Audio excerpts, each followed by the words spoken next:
Assalamualaikum warahmatullahi wabarakatuh, and a very good evening to all participants and audience for the KL conference conference on Afghanistan, Re-Emergence of a Nation. Now we will continue our session to session number 4, which will conducted at this hour. So from Kabul to Panjshir, the Taliban has almost confirmed their governance and authority in Afghanistan, as the world started to fear and reminisce about the previous Taliban's appearance. The question on how will the Taliban lead the country in the new age has emerged.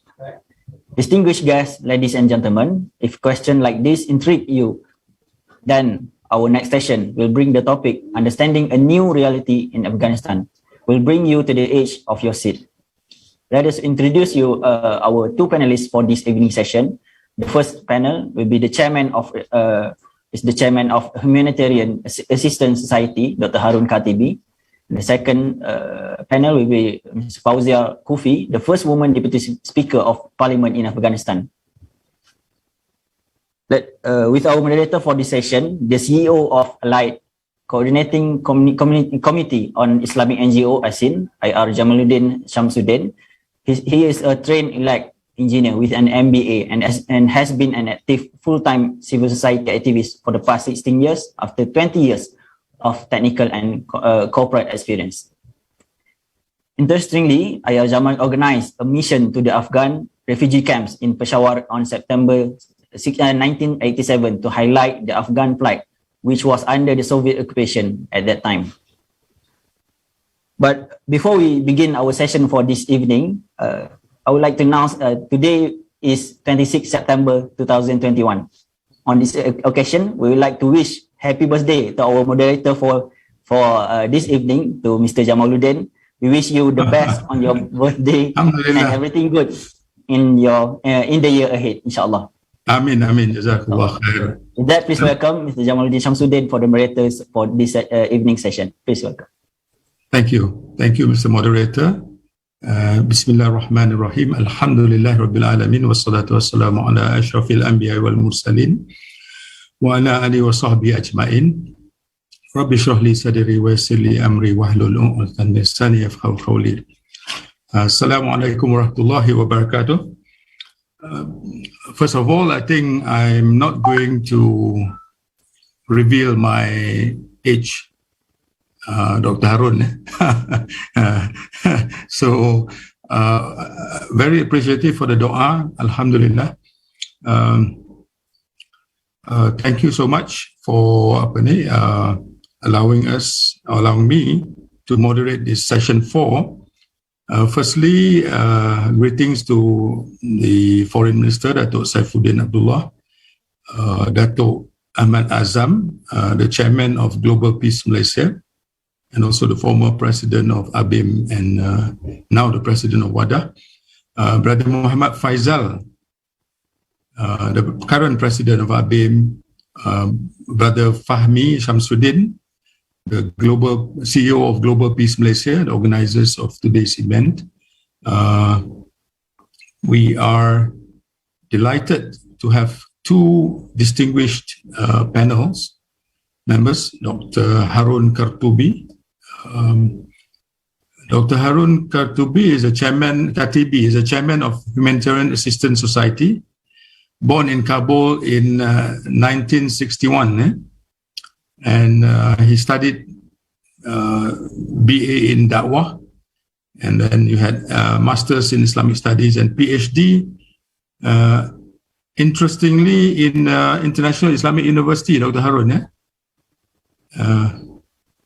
in culture da'wah, and besides being a lecturer, university lecturer, he has also worked extensively in the CSOs, and currently is a council member of the International Union of Muslim Scholars, Union of the NGOs in Islamic World, and also member of the KL Forum on Thoughts and Civilization. The other speaker, I think we are waiting for her to come in, is Madam Fauzia Kufi. Madam Fauzia Kufi is the first women deputy speaker of parliament in Afghanistan, and member of the peace negotiation team in Qatar. She is an Afghan politician, a women's rights activist, originally from the Badakhshan province. And Kufi was recently a member of the Afghan delegation negotiating peace with Taliban in Doha, Qatar. She is an ex-member of parliament in Kabul and was vice president of the National Assembly.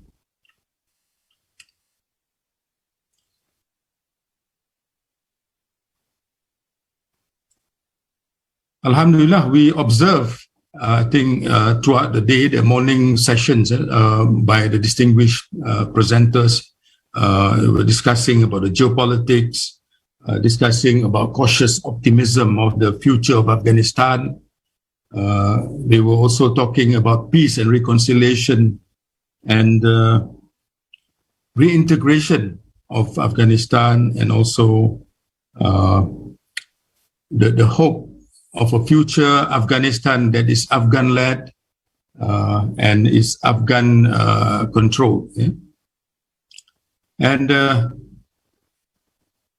this evening, we are focusing on understanding the new reality in Afghanistan, and the session seeks to learn and understand the new reality of the ground in Afghanistan today from the perspective of the civil society organizations, the humanitarian groups, particularly related to the issues of food security, basic amenities, education, women's rights, general security, and reconstruction of the country.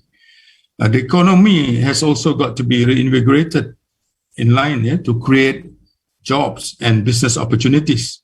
The agriculture and natural resources sectors should also be attended to. This is a huge challenge, and we have just started. But the challenge is also, as stated by, I think, one of the members earlier, that there are 1.5 million orphans, 4 million internally displaced people in Afghanistan. And there's food shortages, and we are facing a long and cold winter. So with that in mind, I think, Dr. Haroon, can you kindly share with us your understanding of this new reality in Afghanistan from the perspective of the civil society organizations and humanitarian groups in Afghanistan? Please, the screen is yours, Dr. Haroon. You have to unmute. Yeah.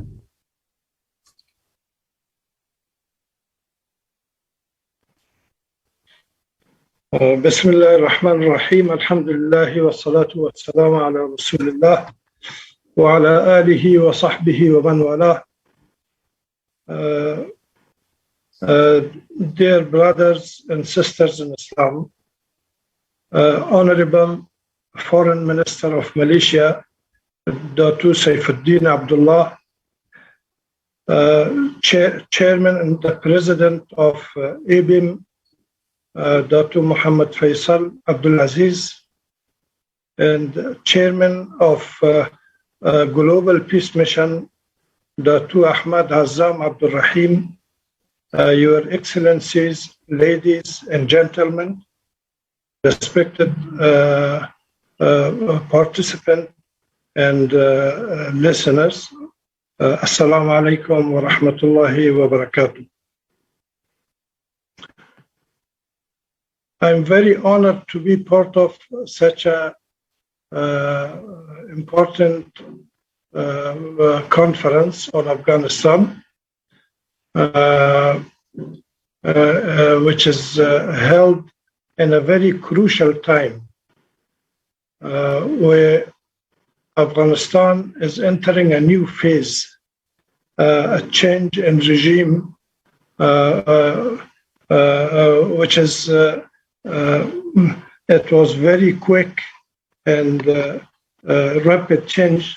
We did not expect it so soon to be happened.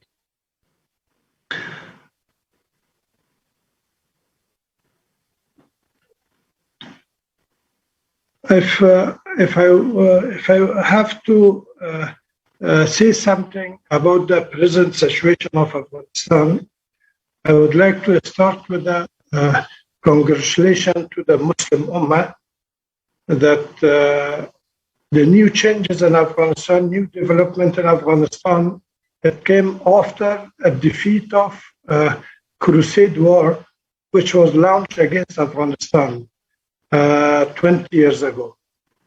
This Crusade War was declared by Mr. Bush the Jr. At the time when they blamed Afghanistan for being behind the 9/11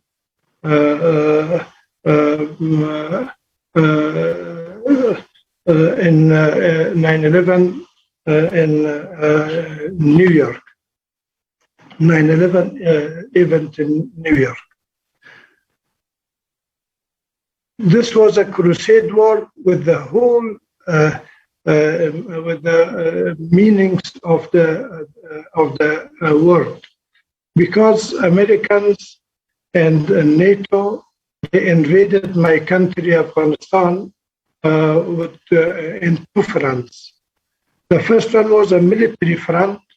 American forces, with the help of NATO forces and the other allies, they attacked Afghanistan, and they used all the most sophisticated weapons to destroy this country. And the other front was cultural invasion of Afghanistan. But alhamdulillah, today we are witnessing that the defeat of that crusade war, and after 20 years of occupation led by US and NATO, in which all types of atrocities, including bombing civilian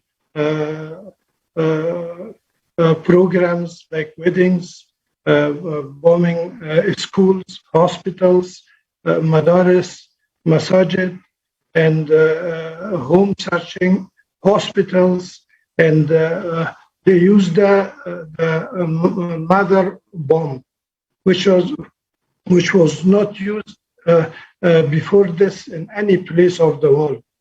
So this tells us how cruel and how great occupation was this against Afghanistan. But alhamdulillah, today we are celebrating that defeat of occupation, and eventually Afghanistan is free from so-called civilized murderers and snipers, alhamdulillah. It was really an onslaught, not on in the name of war on terror. It was an onslaught on the Islam itself, and they used whatever they had in their powers in order to destabilize Afghanistan and de-Islamize my country. I noticed when I was in Kabul in 2001, and after that things we noticed how huge was this attack on Afghanistan. In a country, you can imagine, in a country where the people, they suffered many years of war. Before that, the destroyed country, Western powers, they brought for us over 72 TV stations, which was meant to de-Islamize Afghanistan through their Western culture and through the Western invasion. But alhamdulillah, today that war is defeated, and I congratulate the Muslim Ummah, and I congratulate at the same time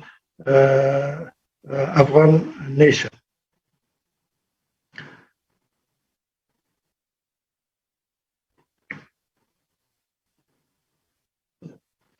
I would like to talk about three things. At least the first, the homeland. Afghanistan, as you know, is a very strategic homeland in the heart of Asia. As Allama Iqbal Lahori, he put it, he says, the Asia is a body of water and mud. So it is a clay, body of the clay. In that body, Afghanistan is the heart of this body. If Afghanistan is stable, the whole Asia would be stable. If Afghanistan is unstable, then the whole Asia would be unstable. So this is true. It gives Afghanistan a very strategic situation.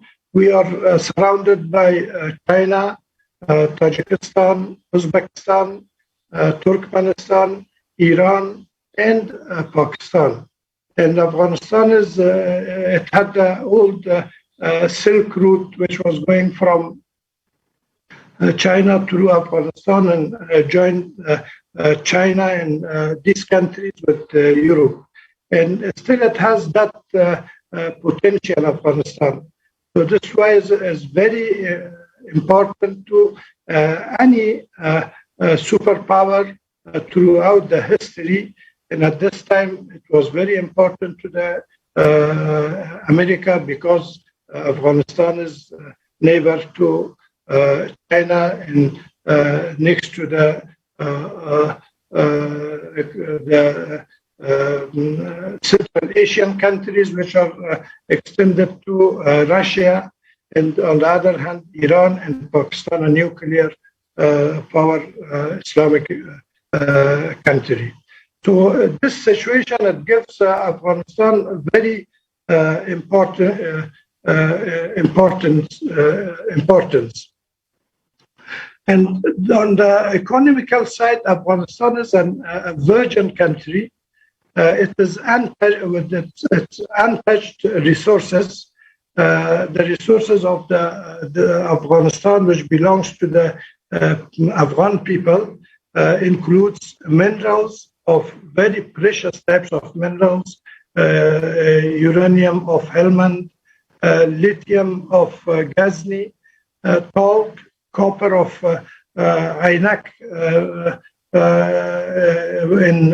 in Logar, and gold, lal of Badakhshan, emerald of Panjshir, and besides gas and petroleum and all the other resources which are worth of trillions. They say it is worth $3 trillion, but it is more than that what is mentioned. So this gives Afghanistan also a very important place for the important strategic place for the superpowers. Beautiful sceneries and lovely forces and weather of Afghanistan is makes from Afghanistan an attraction to the tourism.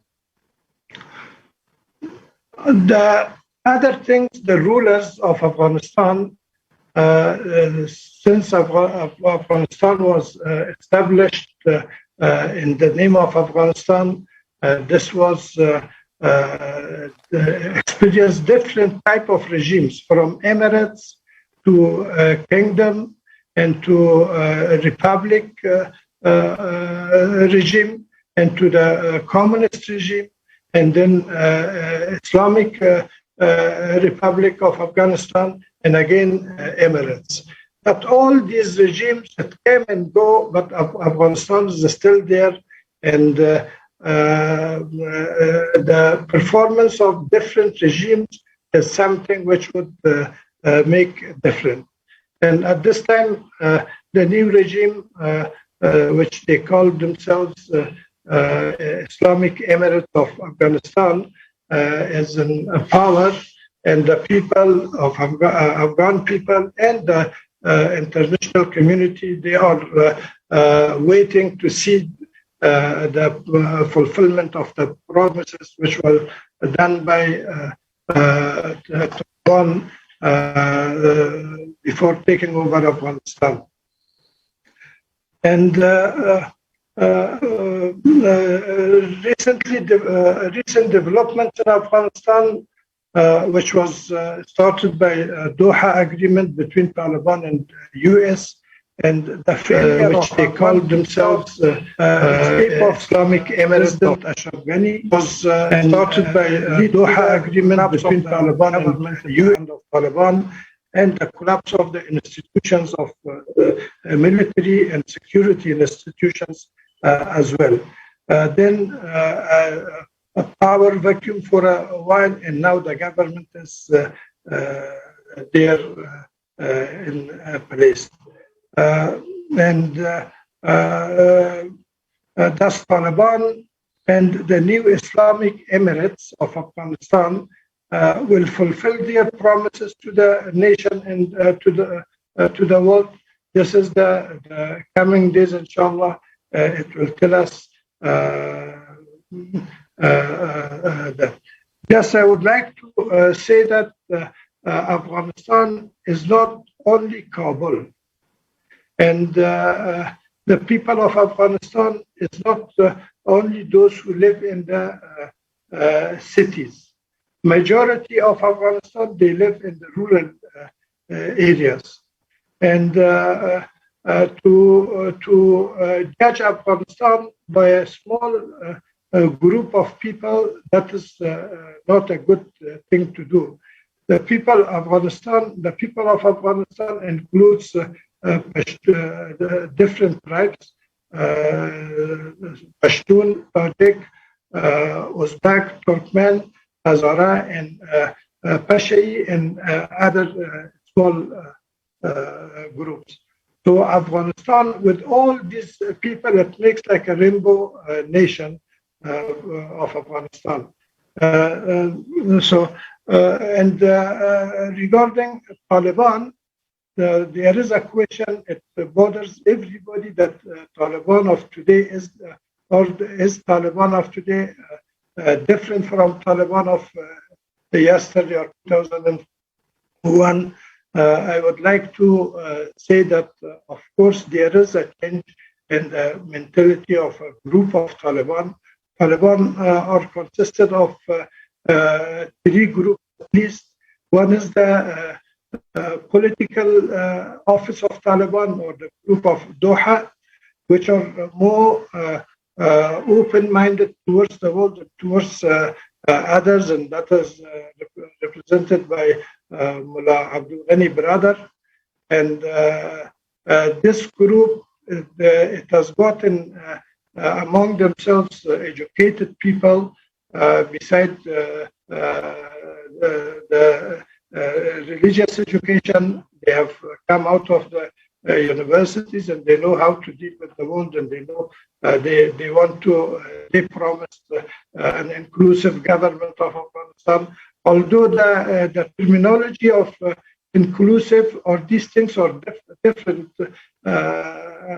understood by Taliban differently, they call their new government an inclusive government, but they mean, okay, there is 1 or 2% from Taliban who is Tajik, one is Tajik and one is Uzbek. But by the word inclusive doesn't mean only this, to put 1 or 2 Tajik from your own party and say this is inclusive government. So we hope that inclusive, it be that the entire people of Afghanistan, they must see their representative in the government, not from only from Taliban group, but from the other groups in Afghanistan. So the terminology also sometimes is understood different. Like the Taliban, when they came to Afghanistan this time, they said they would discuss with the people regarding the type of government, but they were discussing among themselves and within the Taliban group. So the second group of Taliban is those leaders, Taliban, who belong to the Kuwaiti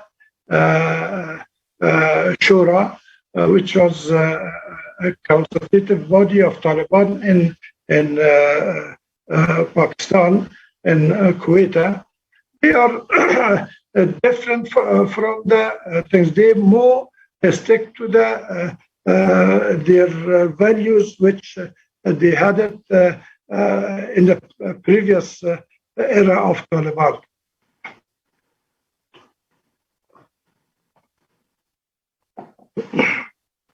I'm sorry. So this is the second group. Haroon. They are more hardliner than the first group. And the third group are those mujahideen and those people who never left Afghanistan, and they fought against occupation troops in Afghanistan, and they fought for the Emirates for the change which was brought in Afghanistan, and they more extremist than the other groups. In fact, these groups sometimes they feel like that Afghanistan, we gained Afghanistan. Afghanistan is about a bounty. Therefore, nobody else has the right to share us with them. And when they speak of the inclusion of others, they don't mean that inclusion of other parties or other people of Afghanistan in the decision-making level. Even the Taliban group or the Haq group also, when they speak of the inclusion, they would employ other people, groups in Afghanistan in their governments. They don't say they will include them in the decision-making level of Afghanistan. And the third group, which I mentioned, they are sometimes they go to that extent that they would not accept any other Muslim also in Afghanistan except their own Taliban group. This is why recently we noticed killing of some of the ulama, also those who were not part of the Hanafi sect of things. For example, Mullah Ubaidullah Mutawakkil was one of those ulama. He was assassinated in Kabul. And yesterday, the day before yesterday, they killed another alim, which his name was Mullah Luqman in Nangarhar. So this is the three different categories of Taliban. More than these things, the more dangerous part is that when the prisons, they were open for all, and many of the criminals also, they came out.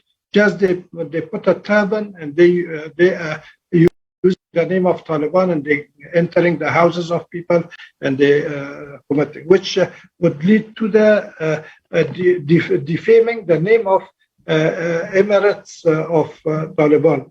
So this is the second part, and my last point is about the people of Afghanistan, and their main concern is that the first concern of Afghan people is the security.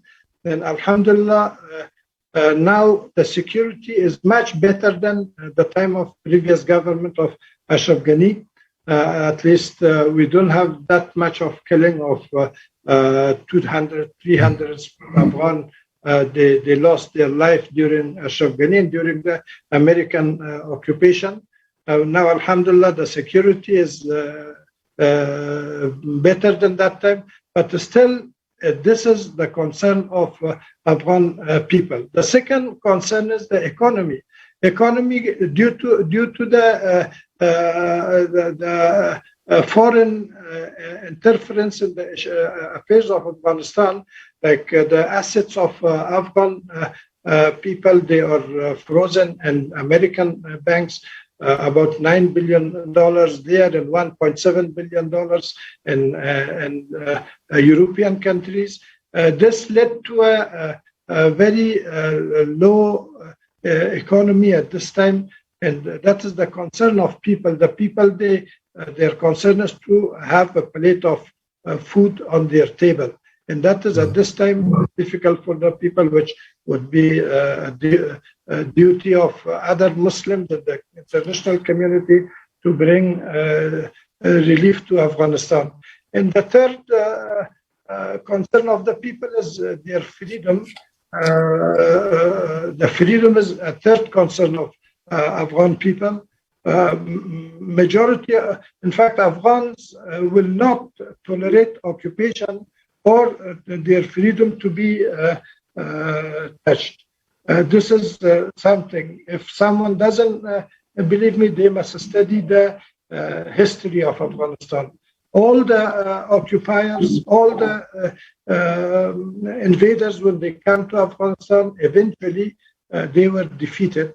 This is why Afghanistan is called the graveyard of the invaders. The fourth concern is the dignity of people.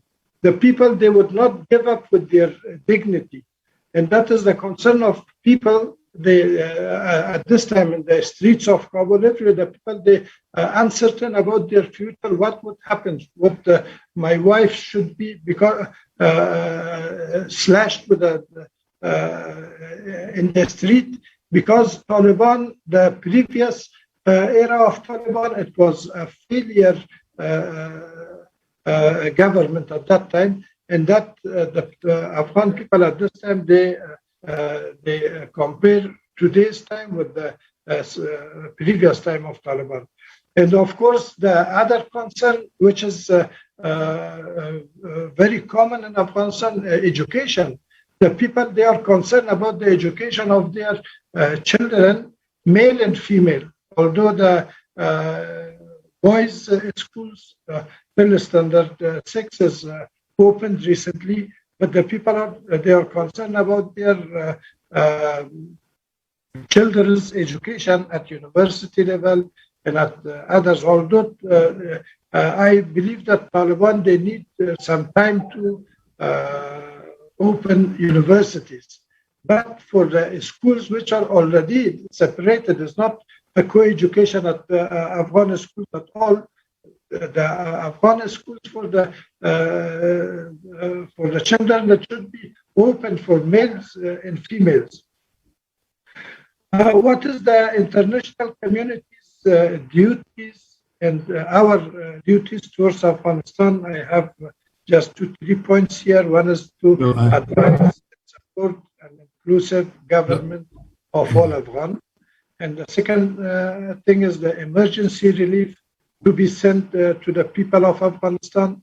And the third point I make is help to release Afghan assets frozen by Americans and European countries. Those who wants to use it as a cord of to pressurize the new government. And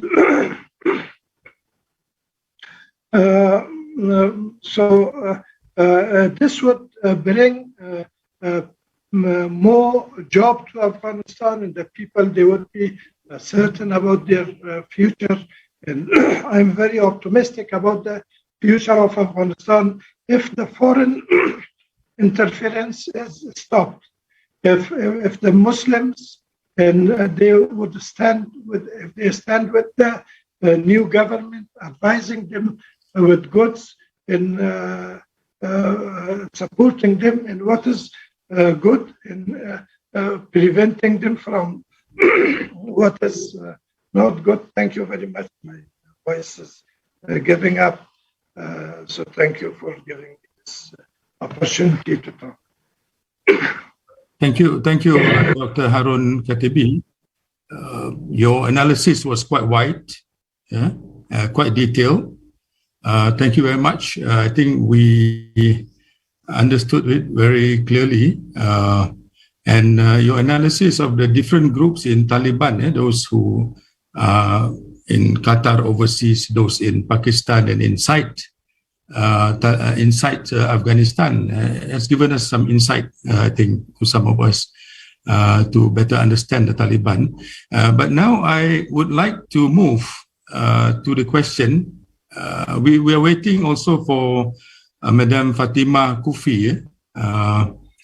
She has not come in yet. But in the meantime, I would like to ask you, Dr. Haroon,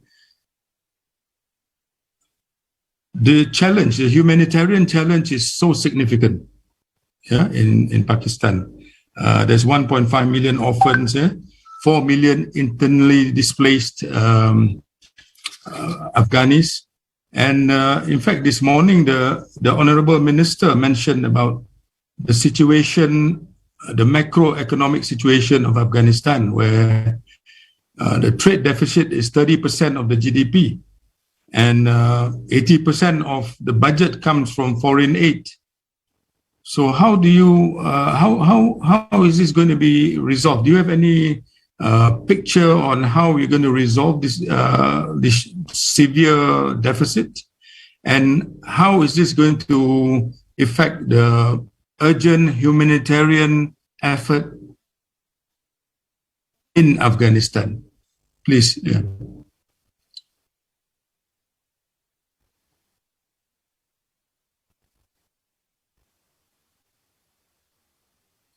Okay.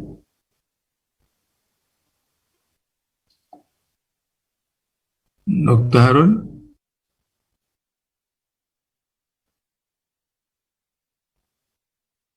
I think, Dr. Haroon, you are muted.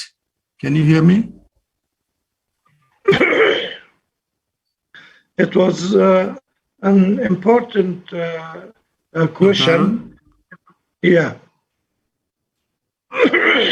Yeah. Is it okay? Can you speak louder? Yeah? A little bit louder. Okay. Yeah. Raise the volume. There is an important question, Brother Jamaluddin. The sufferings of Afghan people, or the humanitarian sufferings in Afghanistan, is much higher than what we imagine. Still, from the Soviet Union invasion time, still we have got the refugees from that time in Pakistan and Iran and some other countries in Europe and other countries. Those people are still suffering. The rehabilitation of refugees is one of the important point to think about. As you mentioned, 1.5 million of orphans and about over a million or so widows, and in Afghanistan, in the recent IDPs, about 500,000 IDPs, which were internally displaced people. They came to Kabul and the other cities of Afghanistan. I'm sorry. So that is very great, is alarming actually. And when we think that after 1 and 2 already in Kabul, your team, the team of Global Mission, they are in Kabul, they can tell you how the weather is cold at this time. Now, for the IDPs, those who don't have a shelter and they live in the outside, their blanket is the sky and their bed is the ground. So for them it's very, very difficult. And every day the weather gets more severe. So we have to be prepared from now for a winter warm project for these people, and plus the IDPs from the previous war. Still we have got it in Afghanistan. And with the very down economy, we expect more more people to be affected with these sufferings. Okay. Thank you, Dr. Haroon. I think we have now your panelist partner, Madam Fauzia Ufi. Madam Fauzia, are you here? Yes, good morning. I'm here.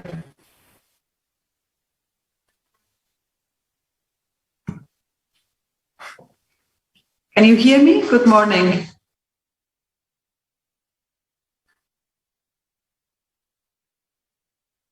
Can you hear me?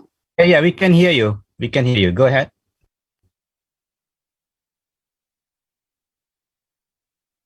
Hello, can you hear me? We can hear you, madam. You can hear you.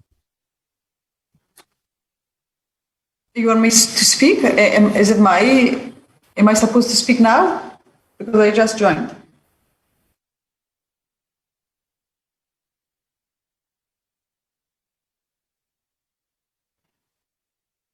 Yes, please. I think it's your turn. Yeah, moderator is yeah. Thank you. Thank you so much. Thanks to the Malaysian Ministry of Foreign Affairs. I missed His Excellency the Minister's speech, but I'm very glad that now more and more Muslim countries are getting involved in the situation in Afghanistan. We definitely need more voices and solidarity from the Muslim world, from the Muslim nations. What's happening these days in Afghanistan is a matter of concern not only for the citizens of those countries, of that country, but I guess also for the Muslim world. Because in many occasions, what happens there is in contradiction with our faith, with the religion that we believe in and we have sacrificed so much for. So therefore, we all have a moral responsibility to have solidarity with the people of Afghanistan and with that country. You all know that the peace negotiations with Taliban started a year ago or more than a year ago, with the hope that through negotiations we will reach a political settlement that is agreed upon by not only people of Afghanistan but by regional countries and international community. However, between the regional the peace process, there were some misdeeds. So many things went wrong that, as a result, we now see that the outcome of the peace talks is not what we had expected. Mainly, the international factors to where we are now is basically when the Taliban were waiting for Americans to have the elections. When the elections were held, they were waiting to have the policy of the U.S. towards Afghanistan. And we know that the policy finally was announced in April, which was withdrawal in September, unconditional withdrawal in September. Of course, there were other internal factors as well, including a weak government, corruption, lack of a clear vision on what the power sharing or the political settlement might look like. Lack of political consensus among politicians in Afghanistan as well. So all of these internal and external factors contributed to a situation where institutions collapse as war and military strategy was preferred as opposed to peace and negotiation. And we saw that institutions collapse, provinces collapse after the other. But the expectation was not to see Kabul collapse so rapidly. We know that on the 15th of August, Taliban entered Kabul militarily. the previous president fled the country, leaving a vacuum of power, and therefore Taliban entered. They entered with no violence because there was no institution, nobody to basically face them or resist them. However, there was an atmosphere of uncertainty, and people were frightened for the return of the past that I'm very much familiar, and many thousands and millions of Afghans are familiar with. The past that actually deprived us from our basic human and Islamic rights. Women and girls were banned from going to school or any public appearance. We see that the people were frightened that the same past might be repeated, and therefore big chunks of people actually flee to the airport to escape Afghanistan. And the evacuation is now finished, but I know that a lot of Afghans are taking extremely dangerous routes to go to the neighboring countries. The neighboring countries have already shouldered Afghanistan during these conflicts. I think it's not fair to leave them alone, and therefore my hope is that the Muslim nations will step in to support those people who are at risk, but above all, to make themselves relevant with what's happening in Afghanistan. Because my experience of living under Taliban from 1996 until 2001, when they first came, I was a medical student personally. They issued decree that women cannot go to school or work until further notice. And that temporary measure actually became then a permanent measure. So the fear most of the people in Afghanistan has is few. Firstly, the government they have established is not an inclusive government. Their definition of inclusion is inclusion among different Taliban fractions, not among different political, ethnic, and religious minorities in Afghanistan. Afghanistan is a very diverse country. There are more than 29 languages and ethnic groups and religious minorities, including Shia and even Hindus and Sikhs, also, although very, very minority. Of course, majority are Sunni Muslims, but the stability of the country will depend on inclusion of the government and everybody being a meaningful part of the government, not only as an employee to work for Taliban, but decide together. And therefore, and then the second challenge is the situation of human rights and women's rights in particular. We know that the Taliban announced girls up to grade 6, which is 12 years of old or above, a little bit, to go to school. Because they think that the secondary and high school the grade should be segregated and with female teachers only. And the concern is that we already have segregated classes. The concern is that this temporary announcement might become another, permanent. And they have announced women to stay home and not work because, according to their excuse or definition, they want to make the environment safe for the woman.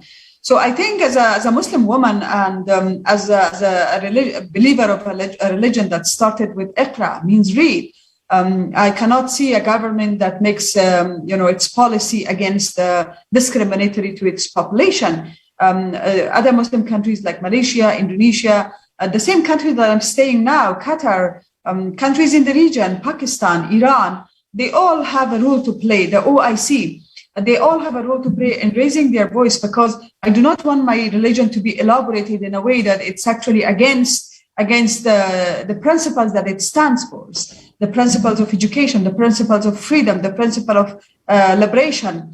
So what Taliban is doing actually is worrisome, and therefore there is a lot of concern about a possible civil war, a scenario that we have to avoid, because the country yet again cannot have the burden of another civil war. We have already paid the highest price, not only in terms of losing lives. Yes, millions of people lost lives, but also opportunity. Afghanistan is such a beautiful country full of natural resources that could become a potential economic and regional connectivity. But because of what's happening in Afghanistan, because of what's continuously happening, we know that we have not been able to use our economic resources to the potential that we should. So therefore, my plea to to the Malaysian government, to the neighboring countries, is to step in to make Taliban accountable for what they do in terms of not including everyone. Remember, the Taliban did not take over Kabul militarily, and the Taliban did not face enormous confrontation militarily because people were not happy with the previous government. So the Taliban should know that if they continue to exclude and continue to pursue the policy of exclusion, that means they're welcoming actually another civil war, which is not in the interest of anyone. I stop here, and I once again thank the Malaysian foreign minister, the Malaysian government, and everyone who was part of the organization of this conference. Thank you. Madam Fauzia, thank you. Thank you very much. It's a pleasure to have you here in our conference. And in fact, we have already introduced you at the start of the session. So I think most of the members have heard that. Madam Fauzia Kufi, the first woman Deputy Speaker of Parliament in Afghanistan and a member of the peace negotiation team in Qatar. If I may ask you, Madam, a question again. Would you agree that you are still apprehensive of the present leadership of Afghanistan with regards to the right of women, access to education, and women participation in public life? When we have to acknowledge there's some, you have to unmute, yeah. We have to acknowledge there's highly positive signs of engagement by the government, present government, with the rest of the world to highlight the new narrative of inclusiveness, peaceful coexistence, and moderation.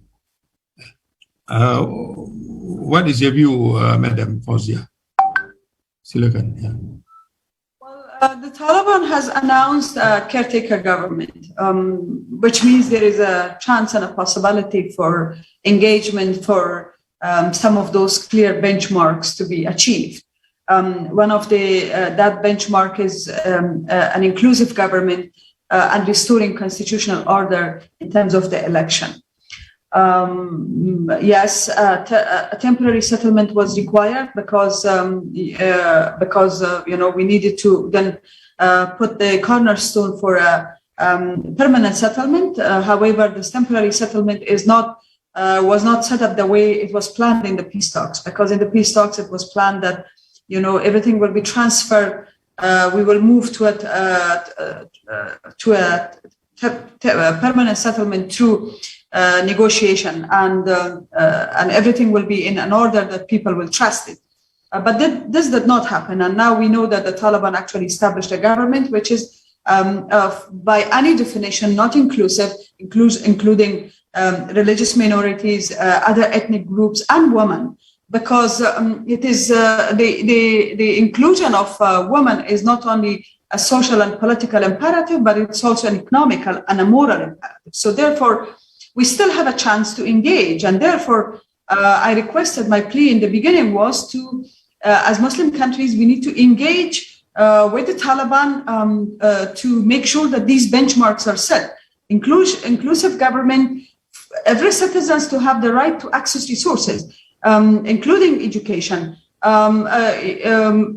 That Afghanistan has transformed. We are not the same nation we were 20 years back. During my times in the negotiation, I tried to make the Taliban understand that it's not the same nation that they have been ruling in 1996 or 2001. People have access to information. A majority of people are now educated. They have explored international opportunities. So I think they will resist. And we see that today, despite extremely difficult, challenging security situation, we know that people protest. So therefore, I think now it's our turn to get meaningfully engaged.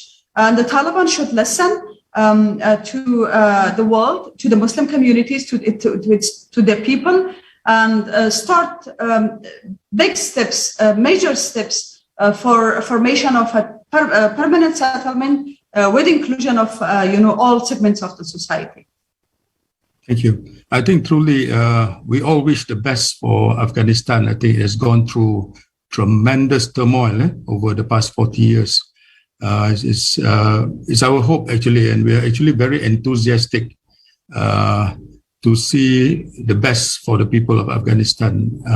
I'll open the session, inshallah, for question and answer. Anyone who wants to either put the question in the chat box or raise your hands for quick questions to both Madam Fauzia and also Dr. Haroon. Okay, brother Rashid Zaman. Go ahead. You had your hands up. Assalamualaikum. Waalaikumsalam warahmatullah. Good one. Yeah. Yeah, are you hearing me? Okay. Yes. So thank you very much for giving me chance to say something and to give an overview on the short and deliberation of Brother Haroon Kartubi. Okay, so my views, we have to accept the reality. Now Taliban has formed a government, and they should be very much wise and passionate. They should have knowledge enough and wisdom to face the challenges, such as economic challenges and women's rights, to ensure women rights and to manage the ethnic groups. At the same time, they must increase their technological development, and they should have a very smart plan for reconstruction and rehabilitation and reformation.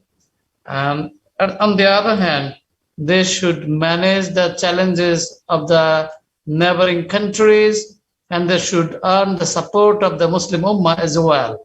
At the same time, we should congratulate them. They have been successful to defeat the invaders.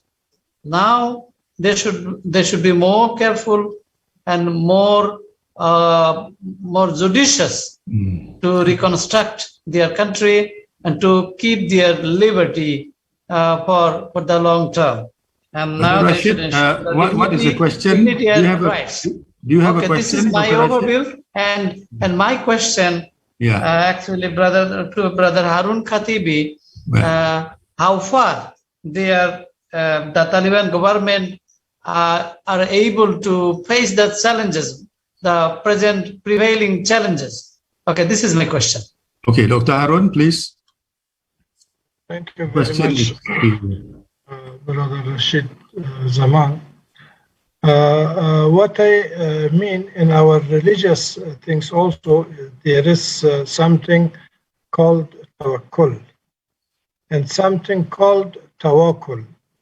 These two different things. Tawakkul is something you must take all the measures to rebuild the country, to serve the people and everything. You take the measures, then after that you put your trust in Allah subhanahu wa ta'ala for helping you. But one is tawakkul. Tawakkul is to just not to think about the improvement of the situation. Just I think only security, which is different from the past, that is not enough for the people of Afghanistan. And I mentioned the concern of Afghan people about other issues, economical things, about their rights and about education and all those things. Taliban has to take the measures on those other fields. Think what the people, they must put themselves in a position. We have got a thing say, you put yourself in the shoe of your opponent. See what they think from their angle. You must see what what is important. So Taliban, they must leave tawakkul, just ignore the measures, but they must take all the measures to improve and develop and bring change in the country, in the life of the people. I think now people, they are selling their household things to put a plate of food on their table. it's not a good, a healthy situation. So that's why I think Taliban, they can have the time, but they must be important. One is the delay on everything, so that would make it more difficult for the people. It puts the people in uncertainty position. So I think that position, that situation, uncertainty is very difficult for the people and for the government also. Joseph, thank you very much. One question to Madam Fauzia, Madam Fauzia. In the U.S. Congress and the U.S. media, for example, there is this statement, a criticism of the U.S. government that they have spent $2 trillion over a period of 20 years in Afghanistan. But when you look at the numbers, it doesn't translate into development, improvement of the Afghan nation. As I mentioned earlier, trade deficit is 30% of the GDP. 80% of its funds or budget comes from foreign aid. And then we have a serious humanitarian crisis. What happened along the way, 20 years, Madam Fauzia? Why is this aid not translated into significant political economic development for the better of the people in Afghanistan? I have a similar question, moderator. Can I go? Yeah, okay. Madam Fauzia, thank you very much for your participation in this discussion. It is very wonderful to have you on this discussion, because we would like to hear the real opinion and observation on the ground. But there is an opinion saying that for the past 20 years that there was a huge investment on the ground, but there is nothing much change on the ground in terms of the development that benefits people of Afghanistan. And can we expect the similar kind of change to Taliban to have an inclusive government and the right for the women, because they've just been in power just a few months. You have 20 years of time, but there is a little change on the ground. What is your take on this? Thank you. Okay, thank you. Madam Fauzia, please.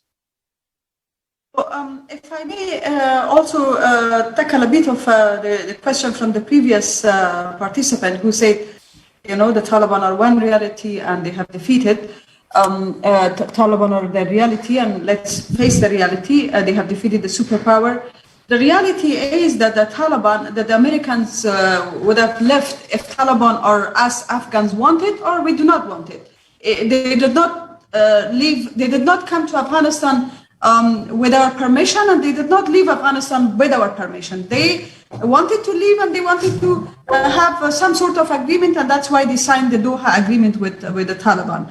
I have heard this many times from the American diplomat that we came without any permission and we are leaving without any permission. The Americans left because they were under enormous pressure by their own public, and we know that. We know that. On the question of 20 years of investment, blood and treasure, and we see the result, and the questions were similar. Things have changed, I must say. Economic progress, institutions were built, a constitution which respects equality and right for everyone, but yet it's an Islamic constitution. Institutions were built, 11 million children into school, 40% were girls. Big projects, infrastructure were implemented. Of course, nowadays Afghanistan is nothing to compare with Afghanistan of 2001. In Afghanistan of 2001, Kabul was a ruined city, let alone the provinces. That being said, just to be fair, it's true that that expectations were enormously high, and the people expectations in terms of a better Afghanistan, sustainable economic progress, job opportunities, strong institutions, they were not met. And partly because, once again, the Americans actually made certain mistakes by interfering into choosing who the leader of Afghanistan should be. the same president who actually flee Afghanistan with millions of dollars were brought to power not through election. He was never elected. In 2014, he got only 32% of the vote. In 2018, the same. But he was brought to power by a political,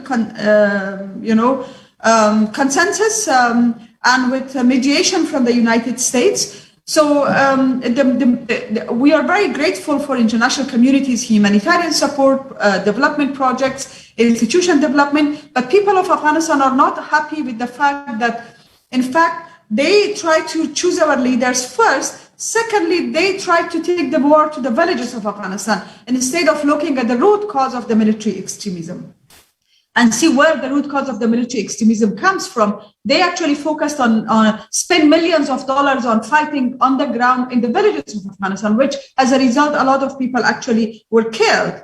And so these were the mistakes that eventually people actually turned their face from international community and also from the government. Corruption was the other phenomenon that people were fed up, and from top to down, previous politicians, mostly they were corrupt, and the governments were just using corruption as a slogan for their campaigns, not doing anything strongly about it. So, and I think the regional countries, I must say, also have continuously, until now, used Afghanistan as a battleground for their proxy confrontation. So therefore, I think many reasons resulted to where we are, but I don't agree with the fact that Taliban have just come to power. Why should we hold them accountable for what they're doing? No, it's not the reason. Will you accept this as a Muslim country, as a Muslim nation in your own country, when 55% of your population are deprived of their basic rights, of education, of work?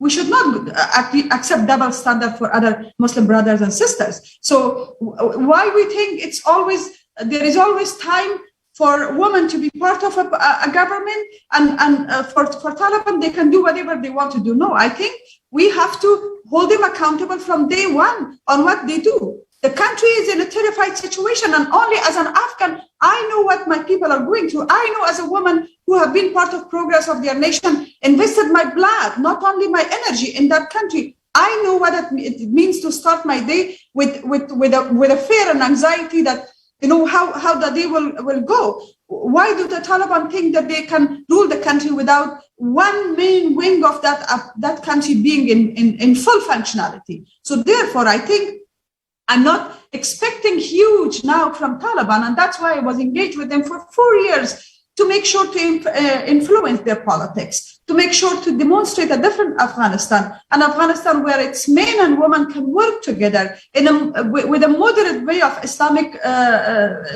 principles. But unfortunately, the Taliban said that there is no problem for them to be for women to be minister, even up to prime minister. I remember exactly what they said. Ministers, government officials, judges, they can work in public life. The only thing they cannot be is the head of an Islamic state, as per their definition. But now I know that they are doing in contrary to what they said. And so therefore they have to be held accountable, not because the West and the US Congress wants them, but because the people of Afghanistan want them, because my religion came to me 1,400 years back, tell me that the Prophet ﷺ wife was a successful businesswoman. Thank you, Madam. Thank you for the spirited answer, Madam Fauzia. I would ask Brother Jason Leong, he put up the hands first. Brother Jason Leong, for a short question or short comment, please. Thank you. There's, I think, 4 people waiting. Yeah, go ahead. Thank you, moderator. Just a short comment and a question. There has been a lot of talk about being inclusive and the requirement of inclusiveness. The fact is that many of us also forget that even our very own neighbor like Singapore, when we became independent, they took many years before they even appointed the first female minister into the Singapore cabinet. It was only in 1991 that they appointed it. And in 2009, they appointed the first real female minister. So let's not be too hung up about that, about being inclusive in terms of representation in the government in Afghanistan. The reality in Afghanistan, much of it has revolved around the politics, geopolitics of China. So I just want to ask, wouldn't the panelists agree with me that China's stance towards Afghanistan would be something that they will have to tread very cautiously? Because China has taken that rhetoric and whacked the USA for being such a big failure in Afghanistan. Now, it is also very difficult now for them to be caught in the same situation where they themselves will be seen as failing to help Afghanistan if they intervene and interfere too much in Afghanistan. Because after so many years of condemning the US and talking about terrorism, China also will find it very difficult to suddenly convince the own population that Afghanistan now is suddenly, or the Taliban now is suddenly a reliable partner. Therefore, we should go in immediately. So wouldn't you think that China will have that kind of restraint and constraint? So comparing China and Malaysia, wouldn't Malaysia as a smaller country will have less of such geopolitical constraints and restraint, and we can engage more and do better in Afghanistan? Jason, this question is for whom? The question for Dr. Haroon. Madam Fauzia? Hello? Yeah, for Dr. Haroon. Oh. Madam Fauzia? Yeah. Actually, I didn't get the question. The voice was not clear. How much of a role do you think China will be playing in Afghanistan, really in the new reality in Afghanistan? Okay. China as a neighboring country of Afghanistan, I think they can play through their One Belt, One Road project. They can play lots of roles in the region, actually. They started that CPEC project in Pakistan, and they want to extend the same thing from Afghanistan, on the northern part of Afghanistan, and join that same project extended through Afghanistan to Iran. I think that would be economically, they can play a good, a better role. It would be for Afghanistan a good opportunity.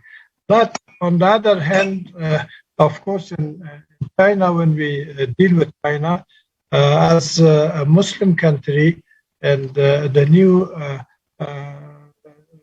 Afghan government, we must be also cautious about our Muslim brothers in Xinjiang, Uyghur Muslims, those who are under the thing. Unfortunately, Taliban, just before taking over the country, they sent a delegation to China, and they told the agreement was that we do not interfere in our internal affairs.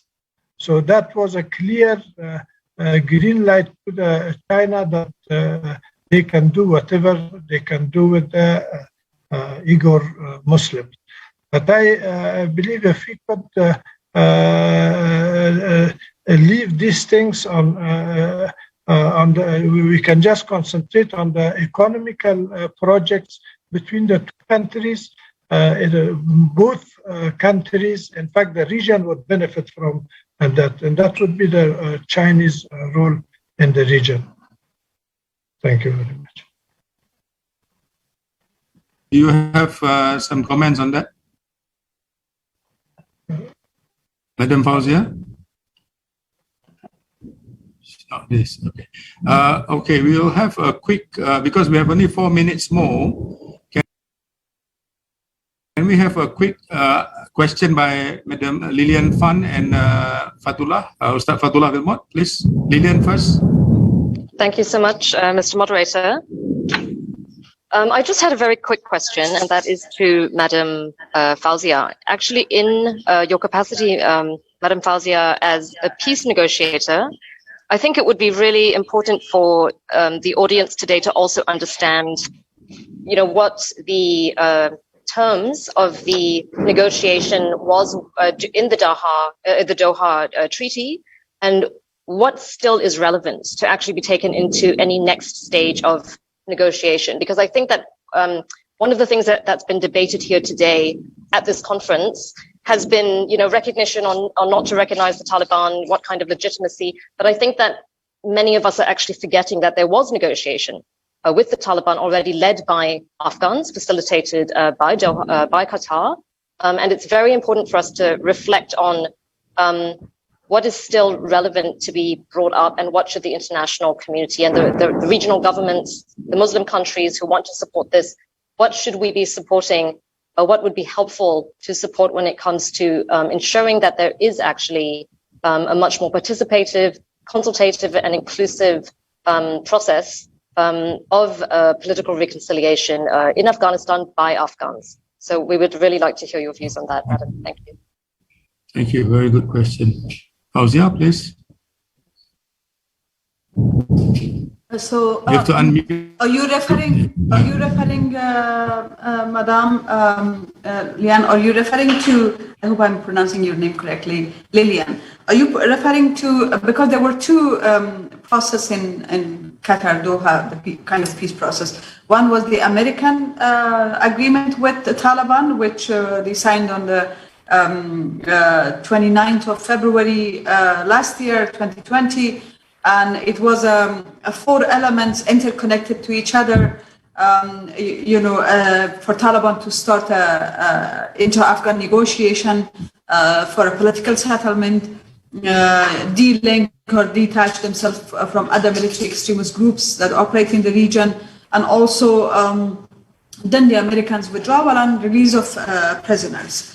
But we know that the Americans actually announced their withdrawal without those conditions being met. And I refer to my statement in the beginning that those were the situation that actually put the negotiation in a miserable situation, because if some of those steps were avoided, we probably had a different outcome. So, for instance, if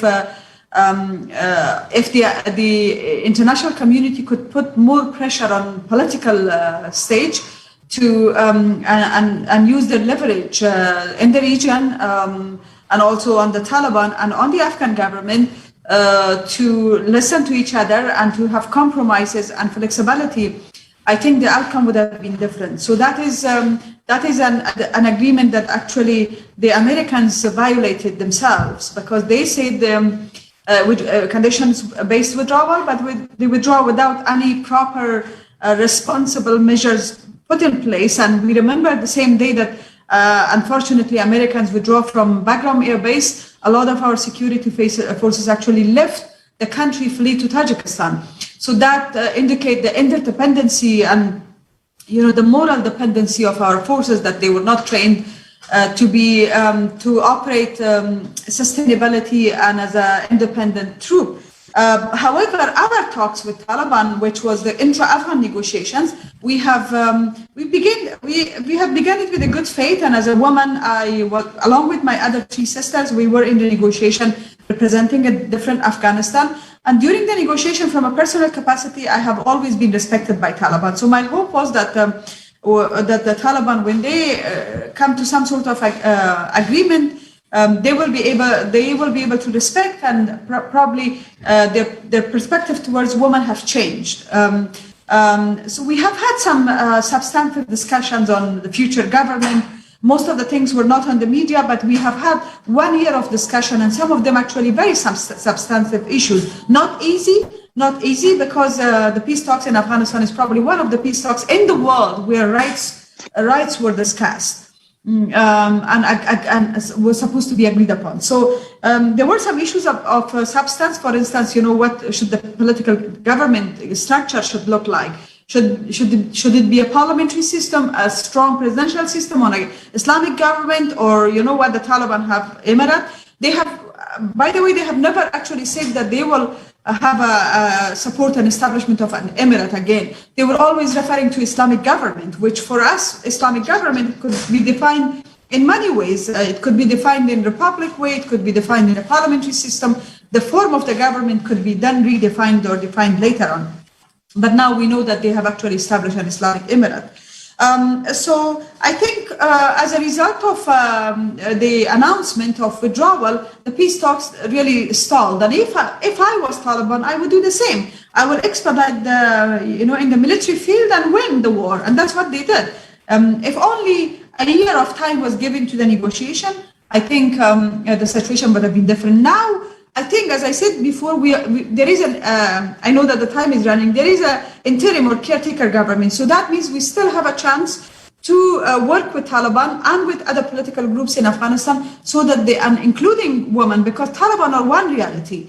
The other reality of Afghanistan are women. The other reality of Afghanistan are political groups. They have to work together. And I think the role of Indonesia and Malaysia, because I think Malaysia, some of your scholars actually helped us in drafting our first constitution, providing technical support. So you could be a good role model in terms of, an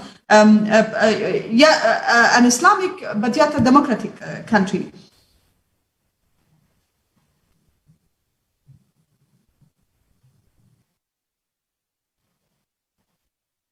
So Ajay, back to you.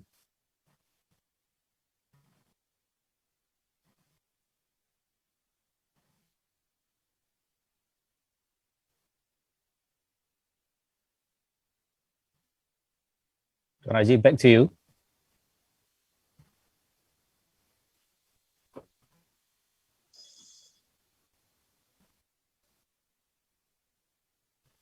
Yeah, I think he lost the connection. Can I ask a question? Yeah. Go ahead, Dr. Fadullah.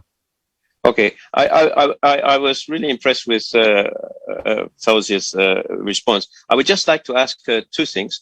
Number one, do you think that the fact that the Americans were working with the warlords, they were bombing civilians, this was the main reason the Taliban got support in the rural areas? It wasn't that people really liked the Taliban, it was that they were getting hurt by the invading forces.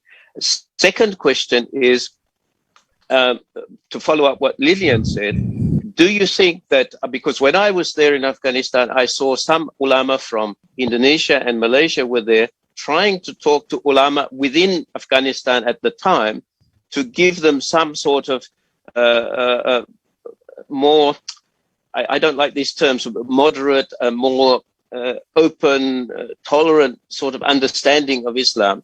Do you think there is any role for countries like Indonesia and Malaysia today in sort of helping the Taliban to understand the role of Islam in the modern nation state is different to what they understand it? Thank you. Okay, Fauzia, 1 minute, yeah? We are past time. Just a minute, a quick response in 100 words. Thank you. Okay. No, thank you. That's a $1 million question, actually. I agree. People were left with bad options, bad and worse. People had to choose between bad and worse, and there was no good option, unfortunately. And that's why people had no options. In terms of the Indonesia and Malaysia, I think you can play a critically important role because, as I said in the beginning, you can work with the Taliban and with other groups in Afghanistan, because most of the Taliban, I actually met them. I was in Kabul for 3 weeks. I was in negotiation for 3 years. I met a lot of Taliban, including their fighters. And a lot of them are actually not educated. They don't have an education of Islamic education or secular education. And that is the challenge. Because if somebody just heard traditionally that, behaving with women to oppress her is an Islamic right, he will continue to do that without understanding a true Islam, without understanding, what the religion taught to him. So therefore, I think we all have a role, especially Indonesia and Malaysia, not only in terms of trying to introduce a more tolerance and more moderate Islam, but also in terms of working with them, because Indonesia is the biggest Muslim country. You are a Muslim country, Malaysia. You can work with them as a role model. I think your systems could be used as a role model for us. Thank you. Okay, Brother Farid, I've been asked to get Brother Farid. Do you want to comment? You have 30 seconds. Silakan. Brother Farid, yes, we have passed the time. Silakan. Please unmute. Wait a minute. Could you hear me? Yes, Hello? yes, we can. Assalamu alaikum wa rahmatullahi wa barakatuh. I very appreciate you, all of the guests, and also for you. It is a very good and important conference about the Afghanistan backward country. Two questions. My short question refer to the Miss Madam Fawzia, and one to Brother Kartubi. Madam Fawzia, she said the Taliban government is exclusive government. It's not inclusive government, because all of the tribes, they don't say their image in the mirror of this government, but one tribe or a special tribe, they have powerful in the Afghanistan by the name of Taliban. I said the government of Taliban, it is exclusive. It's not exclusive, but it is inclusive government, because there are many peoples and leaders from different tribes. We know the Tajik people in that government, in the government of Taliban. As we know, the Minister of Economic, many ministers, they belong to the Tajik, also belong to the Uzbek, belong to the many people. I think this idea is that she said this is not inclusive. It is not good. Also, if we compare between the government of Taliban and the before government, the democratic government, the last government also was exclusive. As you know, there are the government was on the hand of many warlord people. Some warlord people, they have the powerful in the last government. They have influence in impact on the government. Many people and many young people from different parts of Afghanistan, they were deprived from their rights. You know, in the last governments, from the Helmand province, from the Kandahar province, from many different provinces of Afghanistan, there weren't any people to have political share with that governments. How Sister Fawzia, she said the government of Taliban, it is exclusive, it is not inclusive. I don't accept this one. Also, she said about the minority rights. As you know, the Taliban, they said, we respected, we are going to enforcement, we are going to apply the minority rights. But the Taliban said, if you give us 20 months time, you have given 20 years time for the last corrupted government, for the Ghani and Karzai government. You just give us just 20 months time, you can say, we are going to have commitment with you. The Taliban call all of the governments on the world, just please give us 20 months. 20 months, and after that you say this is the first question. The second question, she said about the women rights, about the prohibition of women rights. Sister Fawzia, as I know, the Taliban is not this Taliban, this era Taliban. It's not like the 20 years ago Taliban.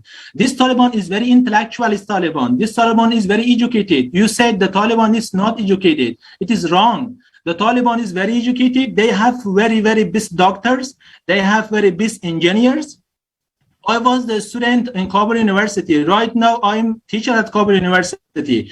In that time, when I was a student, all of the best students from every faculty belong to the Taliban. They graduated, they joined the Taliban.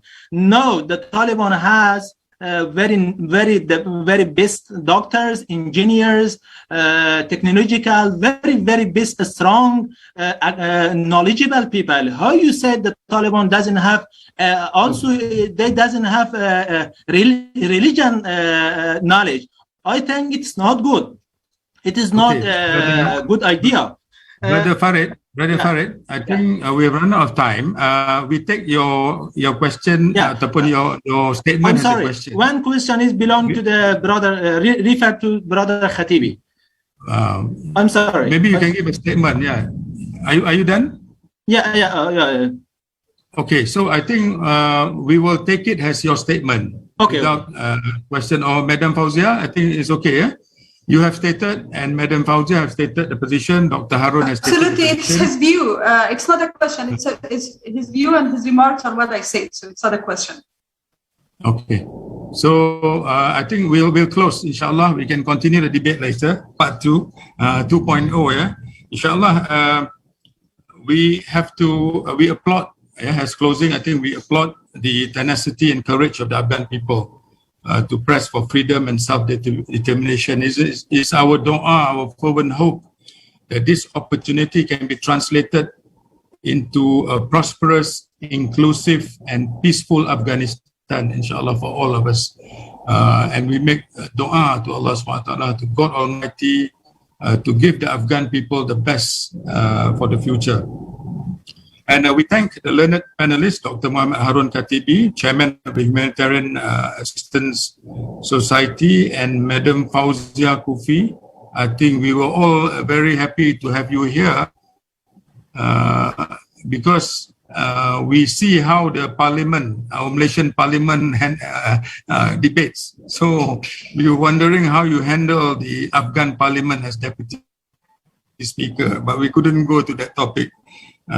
But I think the panelists, the conference today had a lot of benefit from the exchange and the discourse, and we better understand the issue. Our thanks and also congratulations to Global Peace Malaysia for hosting this very timely conference. Our thanks to the Honourable Foreign Minister who has stayed until now in the conference, and also Dato Azam. Azam and all the organizers. May Allah bless all of us and see this as part of our ibadah to help not only the ummah but to help mankind towards progress and prosperity. Assalamualaikum warahmatullahi wabarakatuh. Waalaikumsalam warahmatullahi wabarakatuh. Thank you. Thank you, Mr. Jamaluddin, and as well as Dr. Haroon Kartubi and Madam Fauzia Kufi for that, and I can say that an eye-opening session for this evening. Distinguished guests, ladies and gentlemen, you'll be glad to know that today's conference does not stop here. 20 years ago, the humanitarian aid mission led by GPM as an NGO representative from Malaysia happened to rebuild Afghanistan through a fund from the Malaysian. Back then, GPM opened a secretariat that served for almost 2 years in Afghanistan. Consequently, the Surya School, Orphanage Home, Women's Center, Bread Factory, and many more has been established by GPM. And to know how we can be a helping hand to our next session, we'll bring the topic Rebuilding Afghanistan, Role of Friendly Countries. Will be moderated by GPM's own Chief Executive Officer, Mr. Ahmad Mohammad Samsuddin, with our 2 esteemed guest speaker, which is His Excellency Fahad bin Mohammad Kafur, the Ambassador of the State of Qatar. And also the second panel for this evening is Her Excellency Ms. Amna Baloch, the High Commissioner of Pakistan. A brief introduction on our moderator for this session, Mr. Ahmad Fahmi bin Ahmad Samsuddin. He's also the Vice President of ABIM, as well as the EXCO for Regional Islamic Da'wah Council of Southeast Asia and the Pacific, RICEP. He was recently appointed as the members of Consultative Council on Foreign Policy by Ministry of Foreign Affairs, Malaysia. Without further ado, I would like to invite Mr. Ahmad Fahmi Samsuddin to moderate this session.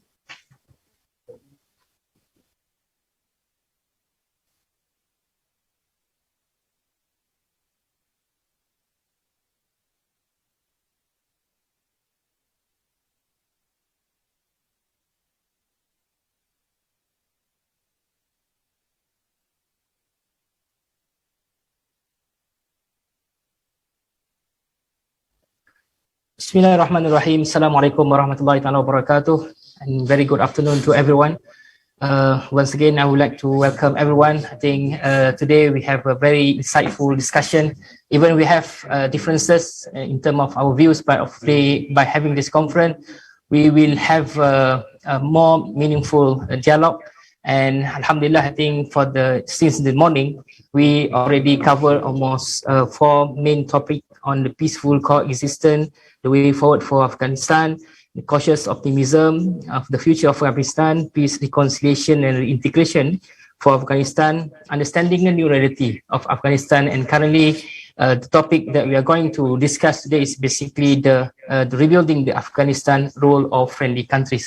Ladies and gentlemen, the Taliban, swift return to power after 2 decades, has left Afghanistan's neighbor scrambling to figure out how to adjust to a shifting geopolitical outlook. As for now, what we see is basically from an international perspective and community mostly take a position, stand as a wait and see approach before recognizing its role.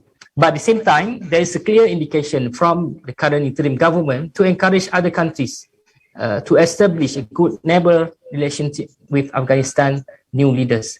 We have with us today 2 representatives from Qatar and Pakistan. Interestingly, Qatar was not among the 3 countries like Saudi Arabia, the UAE, and Pakistan, which the few countries that recognized the group as a legitimate government when they were last in power back then in 1996. Pakistan held a significant amount of leverage and influence over the Taliban in the past. But the Gulf country, Qatar, also did not join the US-led coalition to fight the Taliban after 9/11 attack in 2001. Doha was not only the place where the agreement was signed, but it also becoming a mediating force between the Washington and the Taliban, which has maintained a political office in Qatar since 2013. And he reached a new level from a mediator to providing support and humanitarian aid to Afghanistan. Meanwhile, Pakistan's role in Afghanistan has attracted widespread scrutiny this week. Of course, there are many issues pertaining to this. Perhaps we can have more engagement with both leaders representing Qatar as well as Pakistan. Pakistan continue to demonstrate a constructive role in Afghanistan, including facilitating peace that is Afghan-led and owned among many economic humanitarian efforts. Our mission in Kabul is working tirelessly to issue some visa, of course, representing Pakistan. Currently, alhamdulillah, with the help and assistance from our Pakistan, our team, Global Peace Mission, managed to enter Kabul safely. So without further ado, I would like to introduce our 2 respected ambassadors who are here joining us together. His Excellency Mr. Fahad bin Mohammad Kafut, Ambassador of the State of Qatar. Basically, I just want to elaborate some of his academic qualification. He's Bachelor in Economy and Accounting, University of Qatar. He's basically worked at the Administrative and Financial Directorate, posted as Embassy of the State of Qatar in various countries like in Washington, D.C., 1 year, then appointed as a General Coordinator at the Office of the Minister of Foreign Affairs from 2009 to 2014, and appointed as an Ambassador to the State of Qatar to Canada almost 4 years, and appointed as the Ambassador to the State of Qatar to Malaysia since 2018. So without further ado, I would like to first hand over this session to His Excellency Mr. Fahad Mohammad Kafut. Please, sir. Assalamu alaikum wa rahmatullah. Thank you for hosting me today. Allow me to go back a few years ago. Since the beginning, Qatar have confidence that peaceful dialogue is only way to find a peaceful solution, as the talk resulted in agreement between United States and Taliban group. In 2011, Obama administration allowed a group of Taliban officials to move to Qatar, where they would be charged with laying with the groundwork face-to-face negotiation with the former Afghan government. In 2013, as you mentioned, Taliban office Doha office was formally opened. 2018, the Trump administration began a formal direct talk with Taliban group in Doha, and they signed a deal in February 2020 that set the stage to end American longest war. And by last August, U.S. NATO coalition withdrawal from Afghanistan is completed. Since the U.S. pulled out last month, Qatar has helped to evacuate both foreigner and Afghans engaged in new Taliban ruler and supported operation at the Kabul airport with Qatar Airways aircraft making several trips to the capital in order to fly and aid a ferry out passport holder. Qatar, out of its sense of humanitarian duty, rushed up to help evacuate more than 60,000 people from Kabul to Qatar, including 1,800 were family, NGOs, staff, journalists, athletic, children, and many other women whom felt where they were in danger. Since they arrived, we provide them with a temporary housing, meals, and healthcare, as well as providing vaccine for the emerging coronavirus. And I need to mention that all members of the Afghani Dreams, that's all girls robotic team from Afghan city of Herat, were safely evacuated to Qatar.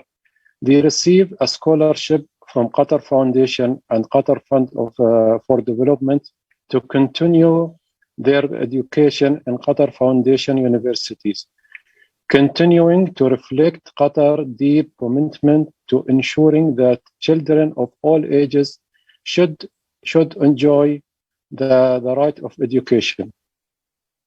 Qatar has dispatched a technical assistant team to repair and reopen Kabul airport. As assistance is underway, we have not yet reached any long-term agreement regarding the management and operation of this airport. What has been fixed so far at Kabul airport enable the airport to receive a private charter flights, noting that humanitarian flights are used as a test of the airport readiness, and number of the criteria have been identified that must be met, especially with regard to the security aspect in order to use the airport in a traveler flight, which need an agreement with Taliban and is under negotiation. Qatar sent 5 airplanes loaded with the relief aids. A total volume reached 118 tons of medical and food materials. His Excellency, the Deputy Prime Minister and the Minister of Foreign Affairs, Sheikh Mohammad bin Abdul Rahman, has met recently several foreign ministers such as Iran, Pakistan, Turkey, Russia, and Afghanistan, United States, Britain, Germany, France, Italy, Spain. And recently he has the phone discussion with the Malaysian foreign minister to discuss about continuing of the Doha effort to support the stability of Afghanistan. His Excellency Sheikh Mohammed retreat Qatar's solidarity with Afghani people and support for their effort to achieve their legitimate demands for stability, security, peace, and development. We in Qatar believe that comprehensive and sustainable peace is the main key to stopping the humanitarian crisis, and that it is also critical to achieving all sustainable development goals, which is related to the quality of education and a lifelong learning opportunity for all. Qatar encourage all the transitional government and Afghani leader to form more intensive government that represent everyone. Qatar conveyed the importance of respecting human rights and the vital role of Afghani women in the development of Afghanistan. It is unacceptable for us to see any mistreatment of women in Afghanistan, and it cannot be tolerated to see Afghanistan transferring again to be a breeded ground for the terrorist organization. We invite the current government to follow the lead of many Islamic countries, including Qatar, where women fully and constructively exercise their right and represent the largest segment of the workforce in the country, as women enrollment in higher education. The state of Qatar encouraged the Taliban government to interact with the international community in various aspects, particularly the political and economic aspect. We emphasize the importance of to continue support of the international community to Afghanistan at this critical stage, and to separate the humanitarian aids from a political difference. The necessary of continuing dialogue with the Taliban to bring about positive result. Thank you very much.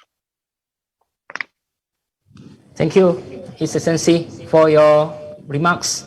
Of course, we believe that Qatar play a bigger role and vital role in this aspect. Even you are in, you can consider as a small country, but your role is indeed very significant. We would like to proceed with our second ambassador who are here with us, Her Excellency Madam Amna Baloch. I would like to introduce her. He's born in 1966. His education background is basically whole degree of master in history. Joined the Foreign Service of Pakistan in 1991. She joined the Foreign Service of Pakistan since that, 1992-1994, section officer, and basically I would say that his diplomatic assignment to Pakistan mission abroad, including to China, some of other countries, and he's also assumed a charge as the post of High Commissioner of Malaysia on 19th August 2019. So without further ado, I would like to invite Her Excellency to give her view on this. Thank you.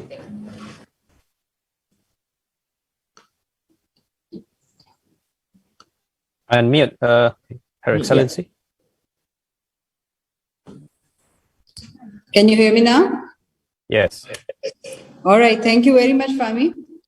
Bismillahirrahmanirrahim. Assalamu alaikum and a very good afternoon, everyone.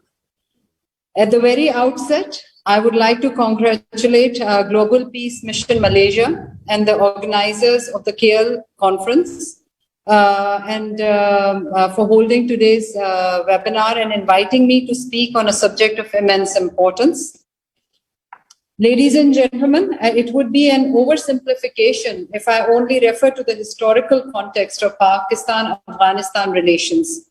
Yes, being immediate neighbors, we share a long history, but there is more to these ties, as both countries have strong ethnic linkages, share common religion, tribal links, culture, values. We are not only neighbors, rather we are brothers and sisters. Today, Pakistan is a home to almost 4 million Afghan refugees and has remained so for the last 4 decades. They enjoy legal status in Pakistan despite economic constraints. The government of Pakistan continues to provide due rights for Afghan refugees, including access to health and education. Afghan refugees are a part of all social and economic activities in Pakistan.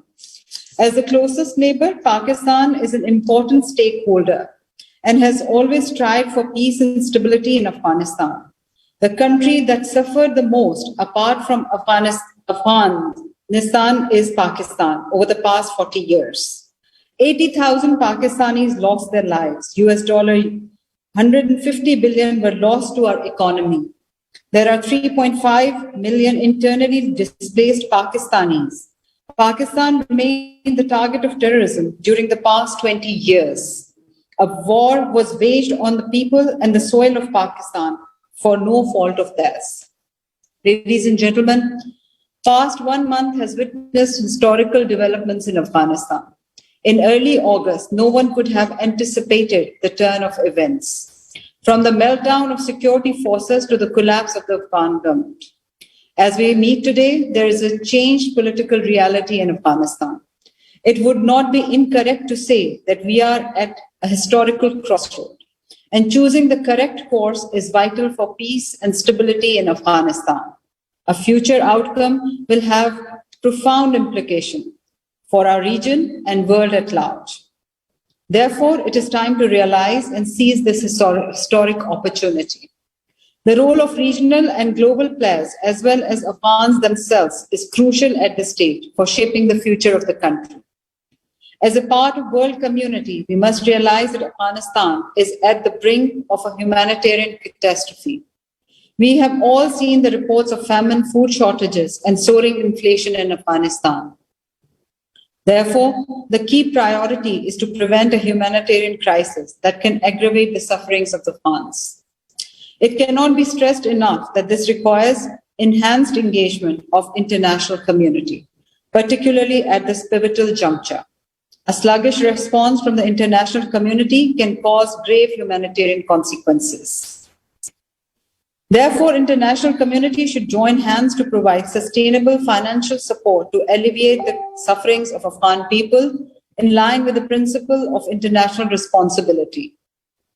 Denying Afghanistan access to its foreign reserves, enforcement of sanctions, and other restrictive measures will only add to the miseries of the people who have already suffered immensely. It is in our collective interest that our actions do not make economic migrants of millions of Afghans. At the same time, the world should also remain cautious against the possibility of incitement and role of spoilers, both inside and outside Afghanistan, to derail efforts for peaceful Afghanistan. Ladies and gentlemen, it is also important to understand that the primary stakeholders are Afghans themselves. Afghan leadership need to take the responsibility to ensure a safe and prosperous future for the people and the country. It is very encouraging to note that Taliban have included other stakeholders, that is Tajiks, Hazara and Uzbeks, in the expanded government. Taliban need to involve and engage all representatives of the people of Afghanistan to ensure continuation of peace and avoid eruption of civil war. At the same time, Taliban should honor their commitments to Afghans and international community. For example, amnesty for all, not allowing Afghan soil to be used against others, and respect for human rights, especially the women and children rights. Understandably, regional countries and the neighbors of Afghanistan also carry immense responsibility, being the most important stakeholders after the Afghans themselves. The entire region will suffer if we do not get it right this time. It is very encouraging to note that regional countries have realized the opportunity and are working together in tandem. It is imperative that the regional countries continue their engagements aimed at delivering a holistic, comprehensive, and harmonized response. Ladies and gentlemen, Prime Minister of Pakistan has a deep understanding and insight into the matters relating to Afghanistan. He has always maintained that there was no military solution to Afghan issue. Rather, working towards peace, a political solution should be sought. Ever since the announcement by the US government to withdraw its troops from Afghanistan, Pakistan has been calling for a vigorous international diplomacy in support of an inclusive settlement in Afghanistan. Now, I would like to highlight some outreach efforts of Pakistan in this regard. In line with its vision of a stable and unified Afghanistan through an inclusive political settlement, Pakistan reached out to Afghan leaders across the entire political spectrum. Foreign Minister Shah Mahmood Qureshi has embarked upon a hectic diplomatic outreach since August. He visited Tajikistan, Uzbekistan, Turkmenistan, Iran, and held extensive discussions with the leadership of these countries on common concerns and the need for a regional approach.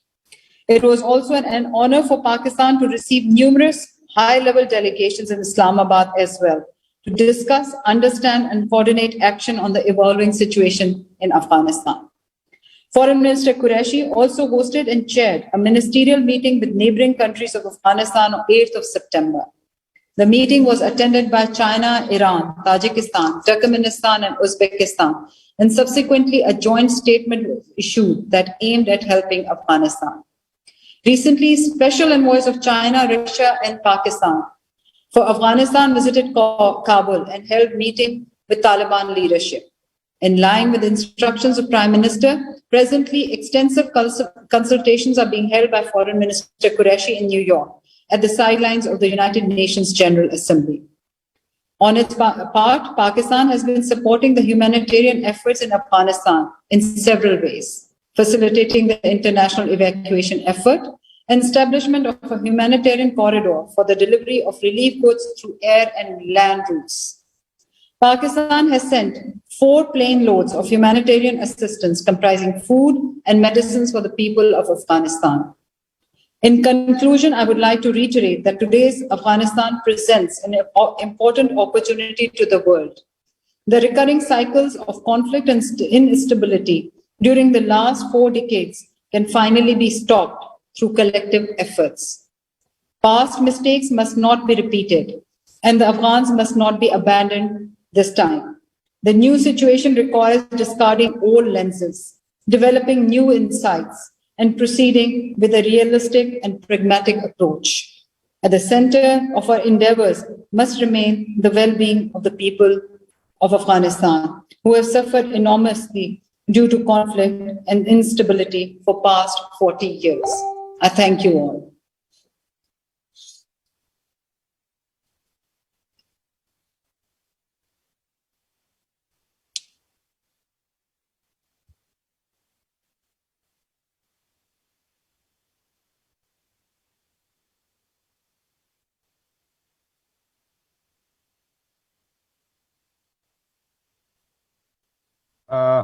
Unmute your.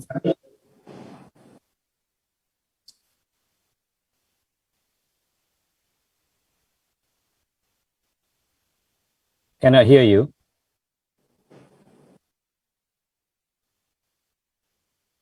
Yes, we can hear you. Fahimi? We still cannot hear you, Fahmi.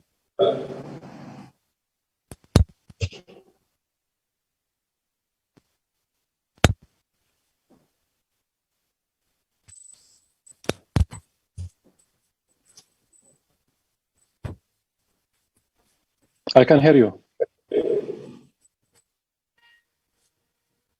Okay, can you hear me now?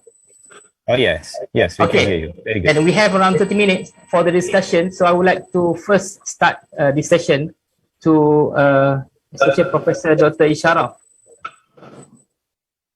Please, unmute, sir.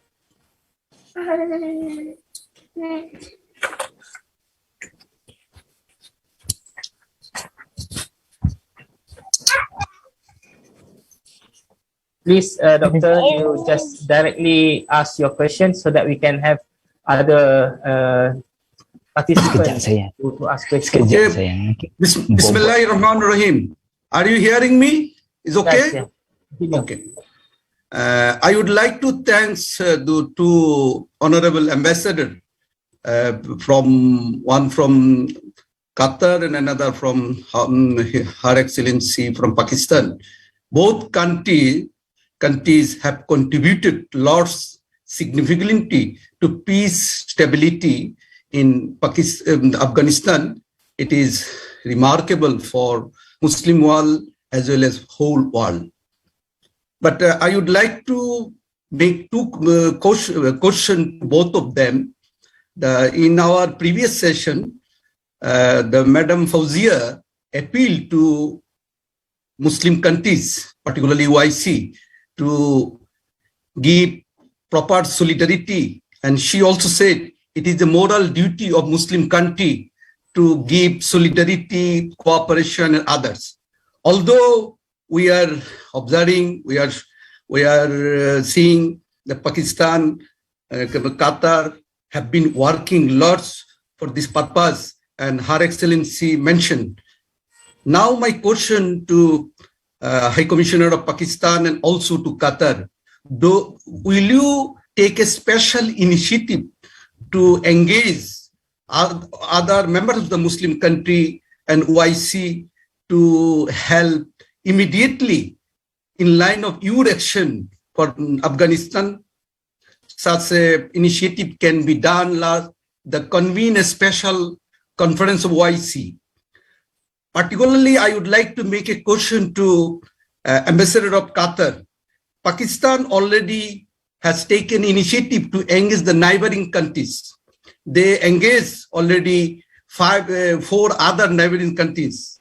But do you have any plan to engage other prominent Muslim countries like Turkey, Saudi Arabia, Egypt, from the Middle East to help in line of you and Pakistan to take some urgent initiative for Afghanistan? Today we are observing the Malaysia already in line. Malaysian government is working hardly to engage itself for providing necessary cooperation, solidarity, and assistance. So this is a particular question to of them. Okay, thank you. Okay, I would like to first collect the question from the participant so that both our ambassador would prepare and answer the question directly after this. Dr. Ahmad Al-Muhammadi and Dr. Mohammad Zain Kandar. Then we continue with both answer from His Excellency. So Dr. Ahmad Al-Muhammadi, please. Thank you very much. First, I would like to thank Her Excellency Amna for the role of Pakistan in bringing peace to Afghanistan. I have seen that Pakistan have suffered a lot, of course, 20 years ago during 9/11, and after that it has suffered the consequences of being a partner with the United States. Pakistan has been subjected to attacks from various internal groups inside Pakistan itself, but it's still continue committed to the mission of peace. I congratulate you for that. I'd like to address the question to the Ambassador of Qatar. We also have seen Qatar has playing a key role in Middle East these days. It's in my opinion that Qatar has taken what they call swimming against the tide, while other people are turning away from groups such as Taliban. But Qatar is taking the position of engaging with Taliban as well as Pakistan. What actually the motivation of Qatar? What is the what they call the purpose of Qatar engaging with this kind of group? Is it because of Qatar has seen the potential in this group to be the partner of peace? Thank you. Thank you, Dr. Ahmad Al-Muhammadi. Now, Dr. Mohammad Zain, please. Unmute you first. The organizer, okay. Assalamualaikum warahmatullahi wabarakatuh. Alhamdulillah, very good speech, and we would like to thank both our ambassadors of both countries, which already involved in very good support to Afghanistan people. And I'm representing universities, academics, and as well as I'm chairman of ISCO, International Educational, Scientific and Cultural Organization of Malaysia. We work basically with other foundation and several countries, helping needy countries that in conflict to support education, sponsorship for scholarship to study in Malaysia. I would like to suggest that to help, apart from moral support and humanitarian, and maybe we could think of how could we help Afghanis youth to further their study in Malaysia, as we know that we have very good infrastructure, very good institution in Malaysia that can offer to them, but we need to work together between NGOs like NGOs as well as agencies either in Malaysia or outside Malaysia.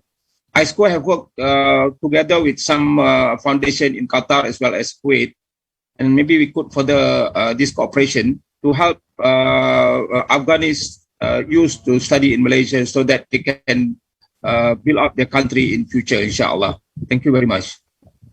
Thank you, Dr. Mohammad Zain. So I would like to hand over to His Excellency first. Please, sir. Well, thank you very much. I hope that I can remember the question because I couldn't able to write it. Maybe I can start with the last question regarding the cooperation that we call it in between our NGOs and Qatar with the Malaysian friend to work together in Afghanistan.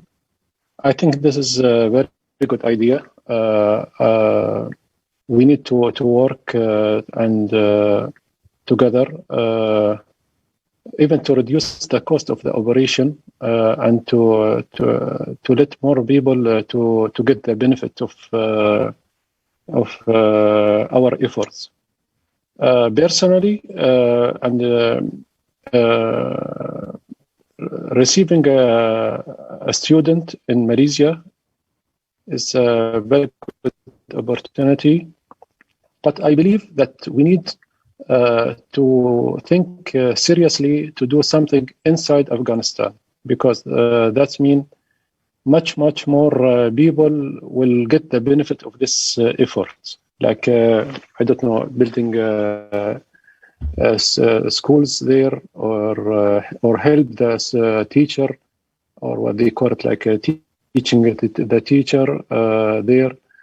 I believe that this effort will be more important than just receiving very few numbers of students, especially with the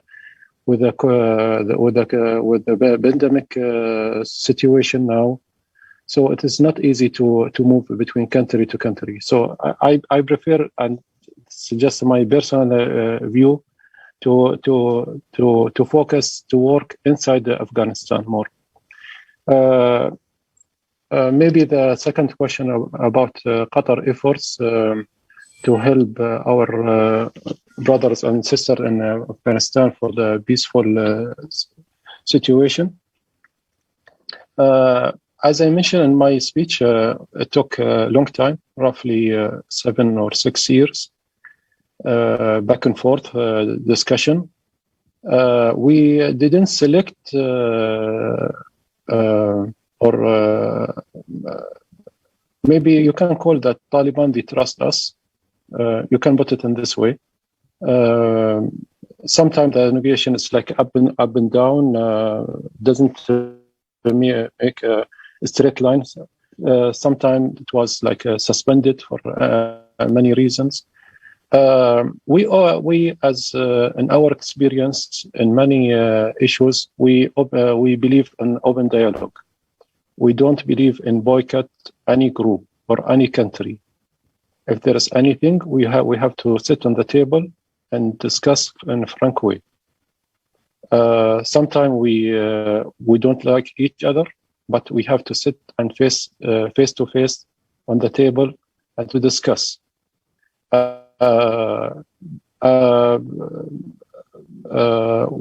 are doing our best to help the Taliban group now to settle them down. I know there's a lot of issues like women right, and we raise it with them. We discuss about that during His Excellency my minister when he visited Kabul, and I think they understood this subject. But I don't know, maybe they need more time. I'm not here to defend them. I'm working here in Malaysia more than Kabul, so the Afghani files, to be frank, it's not my first file to focus. But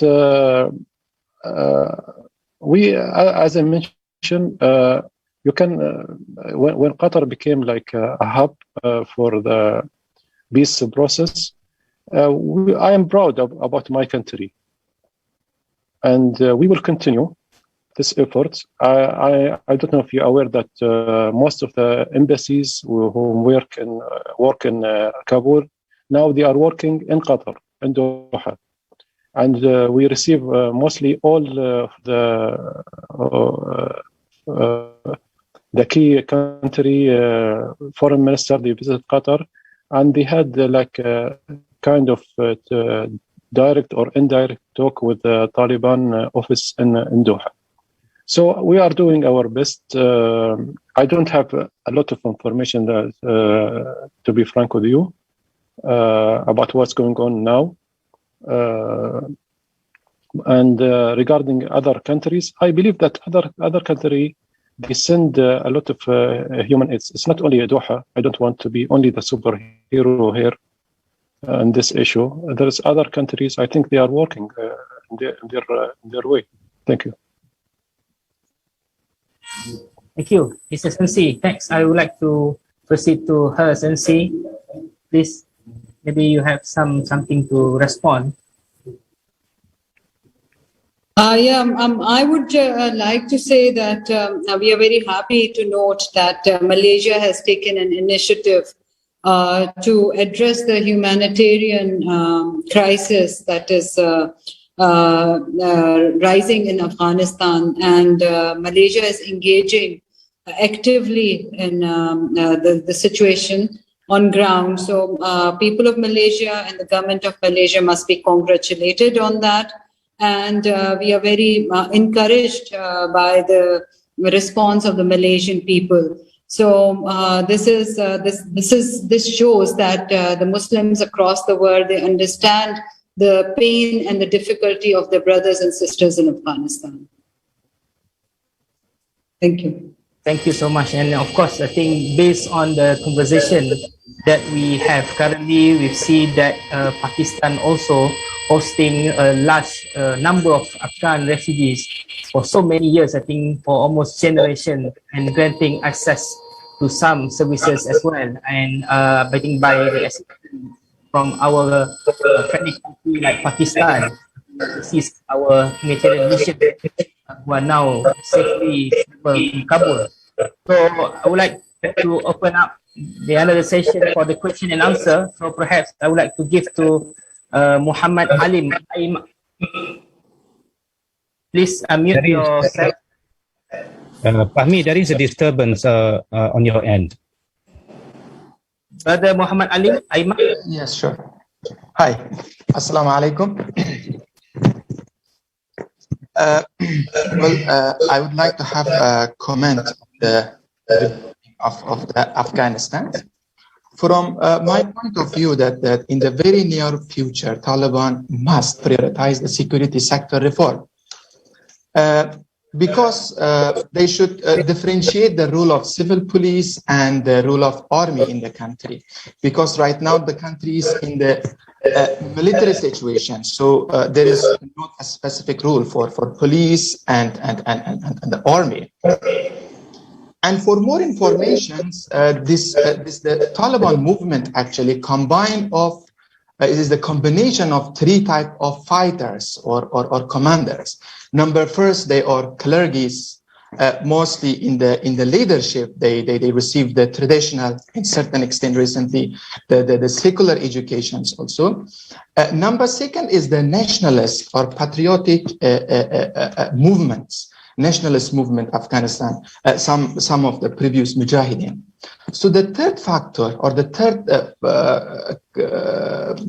fighter, the characteristic is mostly armed groups, criminal gangs, or some of the tribal groups who are emerged because of the social grievances. In my previous experience, I worked in the local government in Afghanistan. We used to see the situations like in some of the time that there was some criminals or gangs. Once they committed a guilt or a crime in the society, they will find refuge in the arms of the Taliban fighters. So right now, the point I'm coming here is like Taliban. They should uphold these people. If they are coming to the city with the grudges, with that criminal minds, they will definitely harm the society. So through these things, actually, Taliban can lose their legitimacy. Also, we should not ignore that Taliban has the local legitimacy. However, they lack the external legitimacy. Yeah. So your question, Brother Ali? Well, this was a comment actually for Taliban government, and besides that, I really appreciate the Malaysian initiatives, Malaysian government's initiative for launching this conference, and I hope there will be more of these conferences, these initiatives to build to rebuild Afghanistan. Thank you very much. Thank you so much. Thank Brother Alim, directly from Kabul. Next, I'm in Malaysia. I'm talking from Malaysia. I'm doing my postgraduate studies. Your background and your voice is like you are in Kabul. Sorry. Okay, next I would like to proceed with Brother Jason Leong. Then I came to Brother Rashid Zaman from Bangladesh. Then we continue the response from our ambassadors. Thank you. Thank you very much, Brother Fahmi, for the opportunity to speak. I just want to make a very quick suggestion. You know, the whole conference that we have today is entitled the Kuala Lumpur KL Conference on Afghanistan, Re-Emergence of a Nation. I just hope that this conference will not just be a talk only and no action kind of conference. Let this conference distinguish itself, differentiate itself as a conference that has got a solid action plan. So my suggestion, the Minister of Foreign Affairs has kicked off a brilliant maneuver when he appointed Brother Azam as his special advisor on Afghanistan. And congratulations also to the team by GPM that is already in Kabul on the ground, re-establishing the NGO relationship. I think the next thing that we should look at is actually Malaysia has that expertise. Malaysia was a nation that was formed in a hurry, and many nations too, as I think Tan Sri Syed Hamid mentioned, many MPs in England felt that Malaysia is going to be a failed state, experimental state, and we will never succeed. But we have proven people wrong. We have some experience in nation building, and we have some experience in quick, fast-track nation building. So I think Malaysia should provide some kind of strategic advice to the Taliban. If at all GPM can now start to engage with them and volunteer our services as a strategic advisor on how to rebuild a nation immediately in this aftermath. So next thing is that from there, perhaps we should, because the economic scenario in Afghanistan is very severe and very grim, and they need to establish trade relations immediately. So the first thing that we can do actually to help them is for Malaysia to establish a trade office there and to begin to continue our bilateral trade relations. There's not much trade in the past few years between Malaysia and Afghanistan, but I think we can do a lot more. And then at the same time too, work within a 12 to 18 months kind of time frame towards diplomatic recognition of the interim government of Afghanistan, so that there can be international recognition for them. This is important because I put in the chat, the IMF has released 200 million out of 600 million aid designed and allocated for Afghanistan. They have held back 400 million. Why? Because they say there is not enough international recognition for Afghanistan. Therefore, we do not want to release the rest of the money. So this is becoming a chicken and egg kind of situation. You can't release the money because there's no recognition. You don't recognize them, they're not going to get money. So which comes first? I think Malaysia, as a non-superpower, we can actually play a role that is, we punch above our weight in the global arena let us be an early mover, like what we did for China way back in 1970s, where Tun Razak visited China, and that established that goodwill, the great goodwill of relationship that establishes until even now. So let us perhaps learn from there and do this fast, give them the recognition as fast as possible. And the rest of it, the governance, the inclusivity, let them sort it out. You know, it is their nation. It is the nation building process. It will take many, many years for them to sort it out. But I think they will. Thank you. Thank you to Brother Jason. I think indeed your insight is very meaningful for us also to understand that what we are doing now is not merely towards the conflict based on religion, based on races, but at the same time, I believe that by your involvement, your participation together with us, indeed represent that this conference belongs to the Malaysian General for the benefit of the Afghanistan people at large. So, Brother Sherul Zaman will be the third participant to ask the question before we move out to our ambassador to respond from the comment by our participant. Please, very short and precise, Brother Sherul Zaman. Unmute yourself.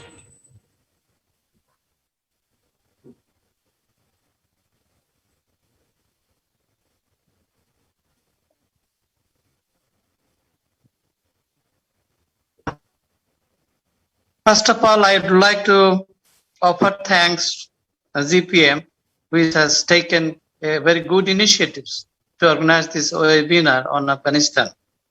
And I also thank Brother Azam Rahman, who has been appointed advisor to Afghanistan to play a role on behalf of Malaysia. I also thank the two panelist speakers, ambassadors of Qatar and Pakistan, and they highlighted the overall situation. That means so far, that means Taliban government, Talibans have already formed government, and they have reached up to this point. To reach this point, that means Qatar and Pakistan played a very vital role to form this sort of government. Now, my question, I believe it is very difficult to make a balance because facing the challenges of the superpower neighboring countries and all other countries, there are many interests related to their own countries, and that means countries between Afghanistan and other countries. So how far this government can manage and make balances. Another question, USA has passed a resolution to extend and expand humanitarian help to Afghanistan. Though there are bans on many issues on Afghanistan. So how far will it be helpful and convenient and that means on behalf of Afghanistan, how far will it be beneficial to take the help of USA? Because USA occupied this country long 20 years and destroyed many establishments and lives and deaths, etc. So these are my questions and comments. Thank you. Thank you, Sir Zaman. Please, Her Excellency first, if you have any comment. Madam Amna? Madam Amna, okay. You can unmute first, Madam. Madam Amna, can you unmute yourself? Yeah. Okay, please. Yeah, I will on the issue of trade and economic relations, and I of course welcome the idea that was I think given by Jason Leong that Malaysia should look into the possibility of opening a trade office, if not in Kabul, then at least it can be done in Islamabad initially. And that will pave the way for greater economic activity. I would like to take this opportunity to also share with you all that Pakistan offers a transit trade facility for Afghanistan. And currently, a significant amount of trade is taking place through Pakistan to Afghanistan. Yes, it would be beneficial for the Afghans in the long run to develop their own sustainable economy that will create self-reliance for the people of Afghanistan, and they would not have to depend on others for their needs and requirements. So, but at the moment, as we all can see, that the situation is quite fluid. And there is an urgent need to address the food issues. And as this morning we also discussed that winter is coming, and which would, of course, make the situation more difficult for the people of Afghanistan in the days to come. So we can start by, of course, as brothers and sisters, all countries can chip in. There is a United Nations initiative has already pledged $100,000 US to the initiative. So I think it would be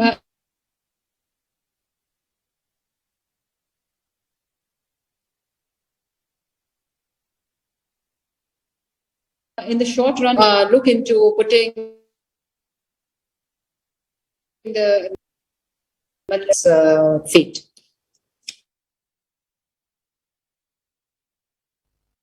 If there's any...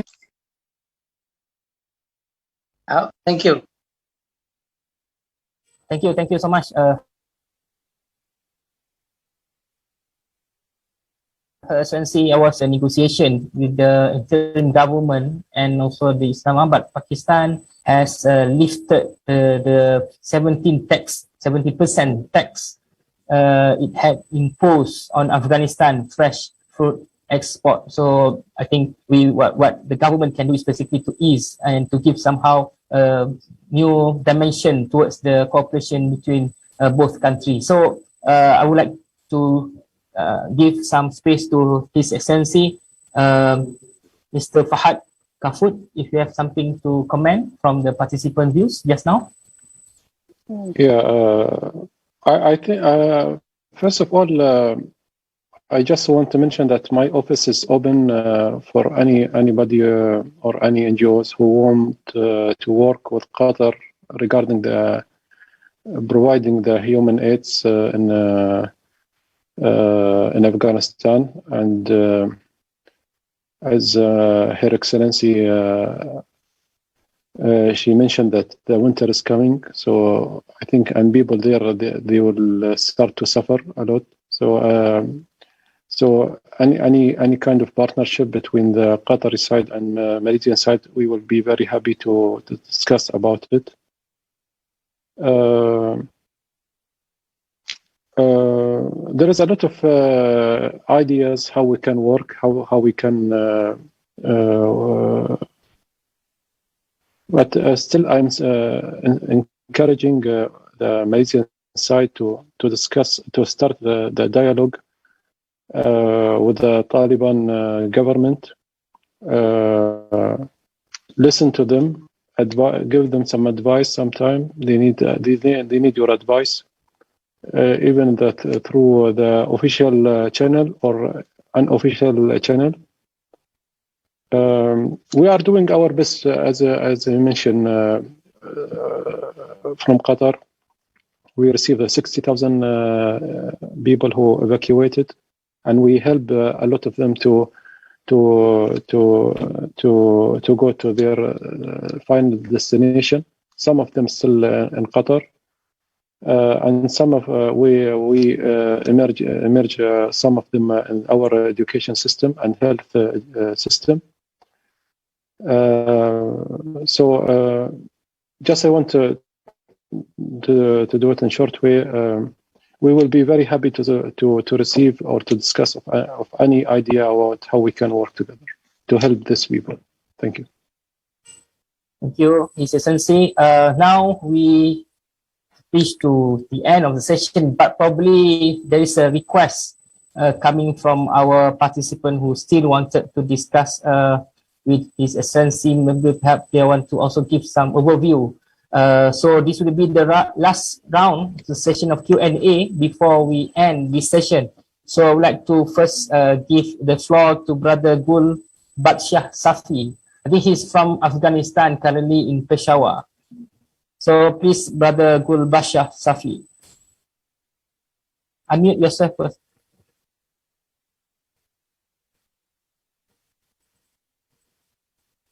And after this, we're going to have Brother Abdul Rahim. Brother Gul Badshah. If not, we're going first to Brother Ibrahim.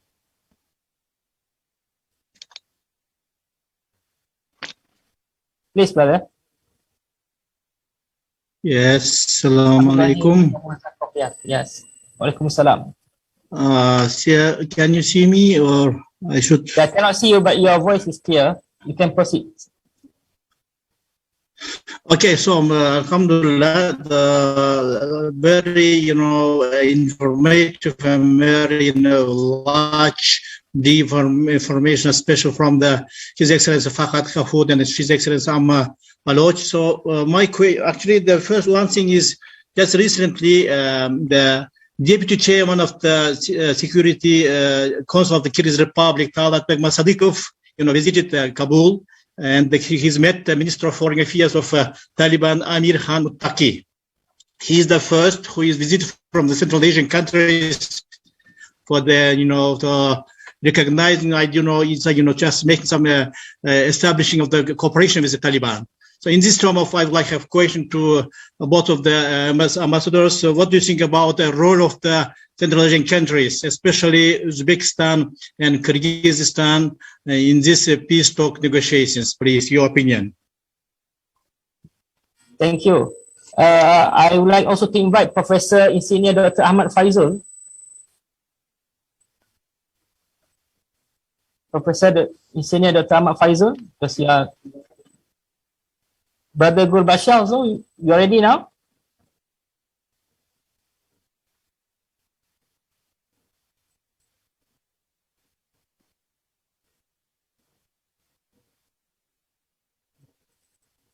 Please. Okay. Professor Insigne Dr. Ahmad Faizul. Please, Prof. Proceed. Okay, thank you very much.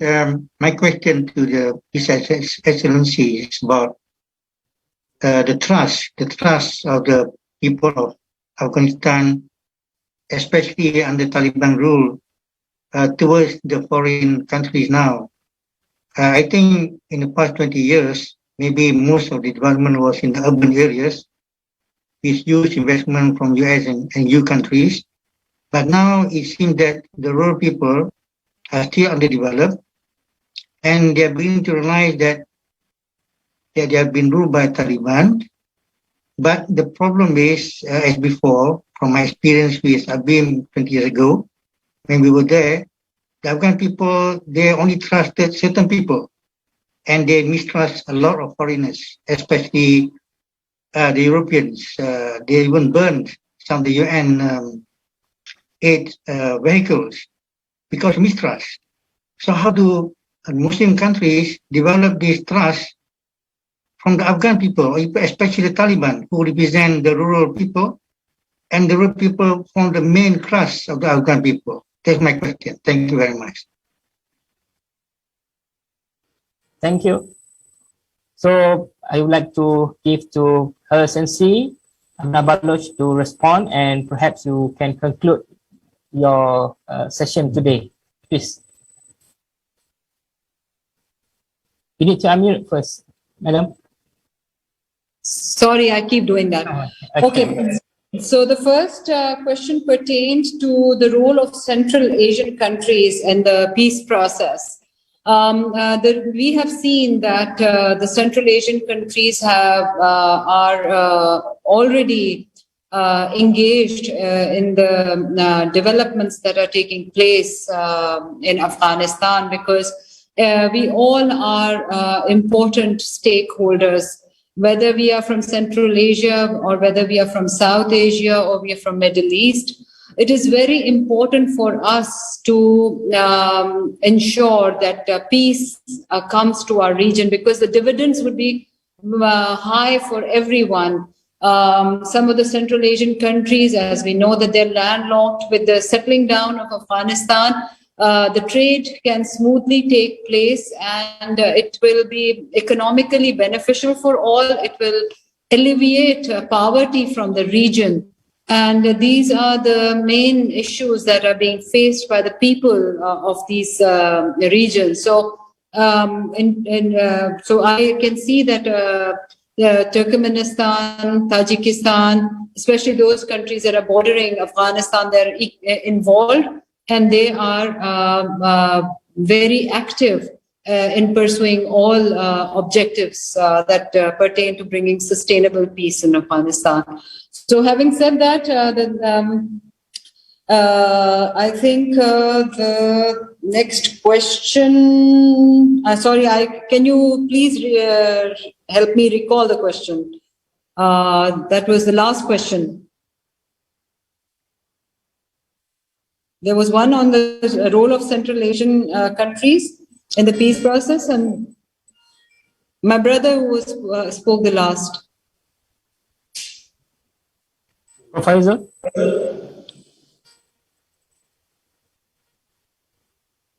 My question was about the trust of the Afghan people, especially the trust. How do you develop a trust, their trust towards us, towards the Muslim and towards the foreign countries who are trying to help them? If they do not trust us, I think they will not accept us, no matter what we try to give them. Brother, trust is something that has to be gained over a certain period of time. It is not something that can be achieved overnight. Especially during the COVID, we have all seen that whenever there is a crisis, we become suspicious of the foreigners.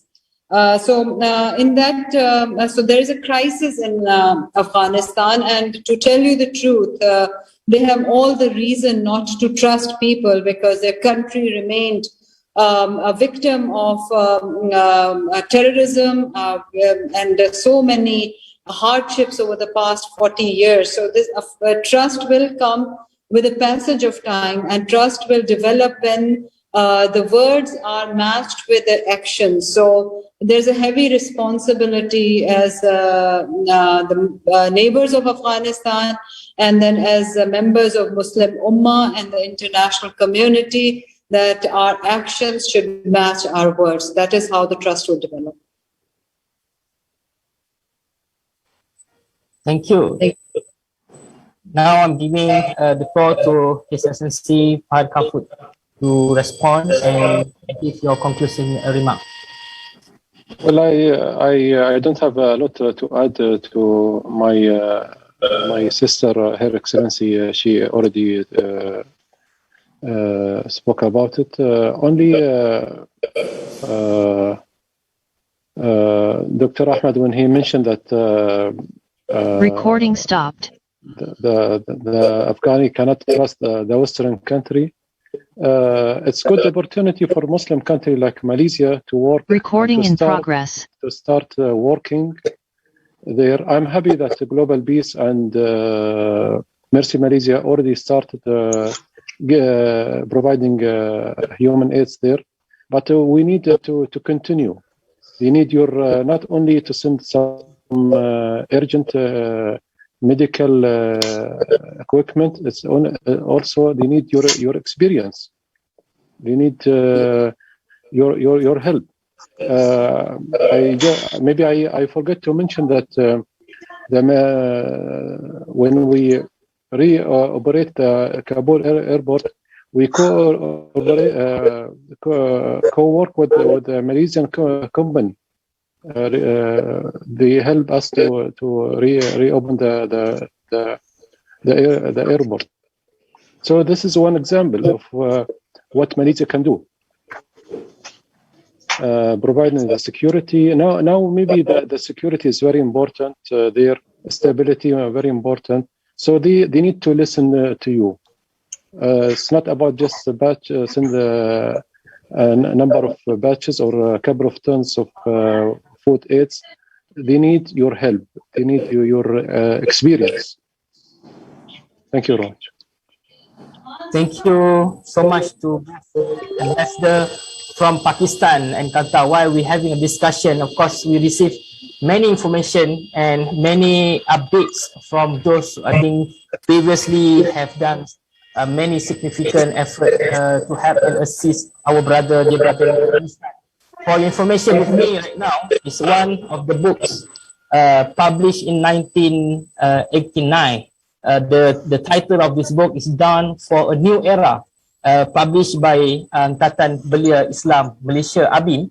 And at the same time also we received many information saying that MADI is basically our agriculture agency who are doing some project to assist Afghanistan in 2010 and 2011 with the funding from International Development Bank.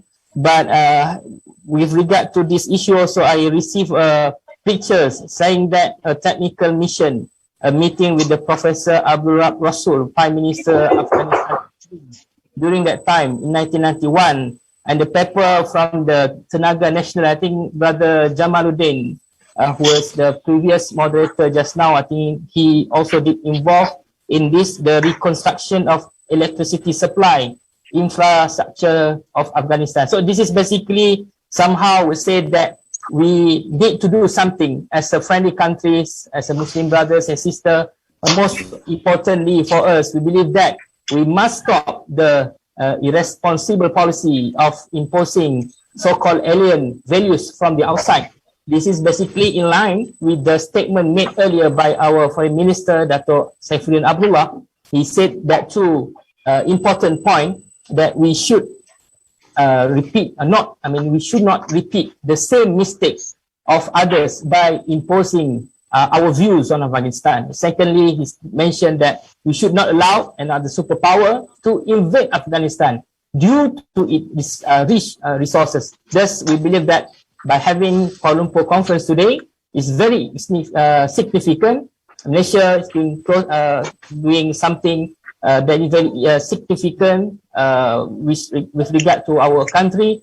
We try to re-establish the new Afghanistan and the engagement and collaboration with various stakeholders like academicians, activists, NGOs, international platform like OIC, UN to establish lasting peace in Afghanistan. Brothers and sisters, ladies and gentlemen, I would like to inform that we are trying on behalf of the organizer, we try to get our team now in Kabul to be live together with us so that they can somehow give us some fresh update from the ground. But unfortunately, due to technical issue, perhaps they could not join us, unfortunately. But we will update our program activities to our Facebook page, Global Peace Mission Malaysia, as well as our partners on the ground together with Muslim Volunteer Malaysia who are together with us. So once again, I would like to extend our gratitude and thanks to both ambassadors from Pakistan and Qatar. Hopefully, we can have more engagement,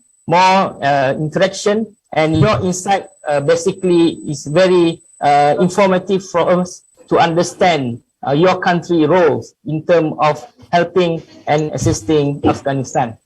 Brothers and sisters, I think the session almost finished. Before we give and I hand over the session to the president of ABIM, Brother Mohammad Faisal Abdul Aziz, on behalf of the organizing committee, we would like to read out our recommendation, our solution for this today KL conference on Afghanistan. So if that okay with every one of you, I think this is basically from the discussion that we have throughout the day. We are trying, maybe perhaps we can publish another round, another version of book, Afghanistan, Dawn of New Era, perhaps for the next published with the we call story from the ground, especially from our mission who are now in Kabul. I would like to read out the Kuala Lumpur recommendation or draft of Kuala Lumpur Conference on Afghanistan 2021. We observe and recognize the challenges faced by the new governments of the Islamic Emirates of Afghanistan. The most important being the formation. Recording in progress. For the people, their basic needs, peace and security, and begin the long process of reconstruction and development of the economy, while at the same time managing the different ethnic and tribal groups, notwithstanding the foreign powers that have vested interest in resource-rich and strategic Afghanistan. We congratulate the Afghan people for the outstanding success in gaining independence again with an Afghan-led, Afghan-owned, and Afghan-controlled government. We applaud the tenacity and courage of Afghan people to press for freedom and self-determination. It is our fervent hope that this opportunity can be translated into a master plan of action to bring about a prosperous, inclusive, and peaceful Afghanistan. We support the effort to bring about lasting peace and security in the region. We acknowledge highly positive sign of Islamic Emirates of Afghanistan engagement with the rest of the world to highlight a new narrative of inclusiveness, peaceful coexistence, and moderation. This narrative is indeed crucial in countering certain government and Western media with ulterior motive to demonize the new government with succumbing to Islamophobia. Within this context, we, the major civil society organization, academicians, former diplomats, and youth of Malaysia gathered at the Kuala Lumpur Conference on Afghanistan on 26th of September 2021 in conjunction with our anniversary 20 years of Global Peace Mission undertake to recognize first Islamic Emirates of Afghanistan as a sovereign nation with its own distinctive identity, culture, and political system. It is of paramount importance for us to acknowledge the concept of Afghan-led, Afghan-owned, Afghan-controlled, and inclusive functional government should be given the space to implement a smooth transition. Second, Afghanistan will need a proper reconciliation platform with a few successful models available, such as Malaysian and others, to dissect and construct a model best suit. A new state based on Islamic principle must avoid structural barriers that affect the advancement of the nation. The commitment to engage the Afghanistan government based on the principle of promotion of peaceful coexistence, we urge that consultation with various stakeholders, including the different power centers, races and religious adherents, women groups, and minorities, be earnestly conducted to bring about inclusiveness and with that peace, security, and sustained economic development for all.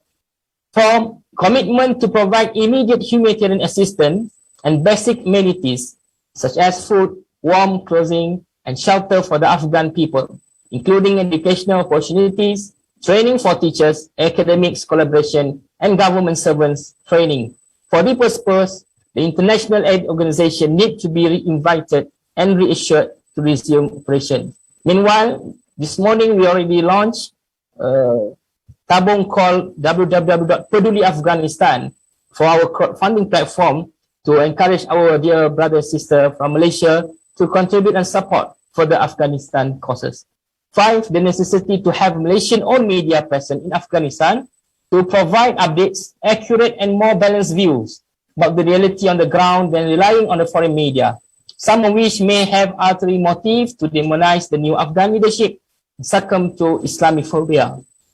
6, the appeal to the government of Malaysia to provide necessary assistance for Malaysian civil societies and non-governmental organizations, NGOs, to provide humanitarian assistance to Afghan people, including the Afghan students who are studying in Malaysia at the moment.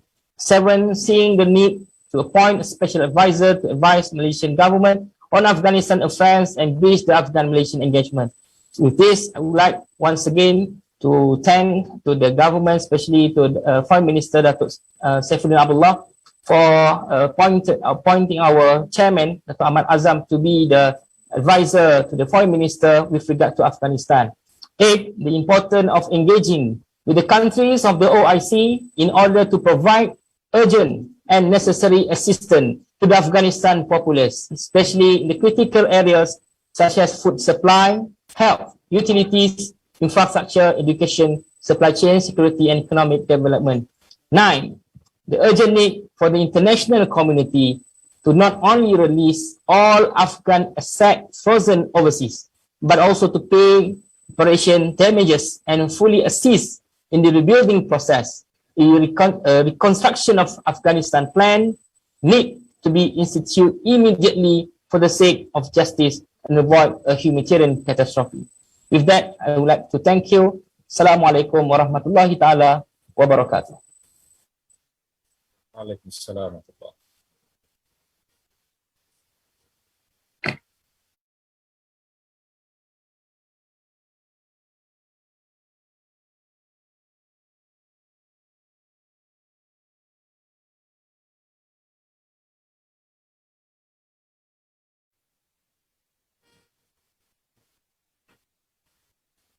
Thank you to Mr. Ahmad Saifuddin for the presentation of the solution for our today's conference, as well as leading our final session, the fifth session of today's conference. Distinguished guests, ladies and gentlemen, like all good things, our conference today has come to the end, and we intend to leave you with an incomparable memory. To help me with that, I would love to welcome the President of Angkatan Belia Islam Malaysia, ABIM, Mr. Mohammad Faisal bin Abdul Aziz, for our closing speech. Please welcome Mr. Mohammad Faisal. Auzubillahi minasyaitonirrajim. Bismillahirrahmanirrahim. Assalamualaikum warahmatullahi wabarakatuh. Thank you, Brother Firdaus, respected Guru Tan Sri Saimat Alba, distinguished speakers, diplomats, His Excellency Mr. Fahd bin Muhammad Kafur, Ambassador of Qatar in Malaysia, Her Excellency Amna Balok, High Commissioner of Pakistan in Malaysia, Dato Ahmad Azam Abdul Rahman, Prof. Hashim Kamali, distinguished guests, and all participants in this conference. First of all, please allow me to extend our utmost gratitude to all, especially the distinguished panel speakers in making this event a success. This is a very important event, perhaps historical event in Malaysia, in establishing a new narrative or new way forward in terms of relationship between Malaysia and Afghanistan in the future. But anyway, the explicit objective that we are holding on to in this event or initiative, of course, for the sake of helping the people of Afghanistan, regardless of races, religions, genders, or political ideologies. So that's why ABIM and GPM, we're trying to explore as many avenues as we can to help to rebuild Afghanistan, and of course in many fields like education for women and children, local economic empowerment, humanitarian aids, and psychosocial support system.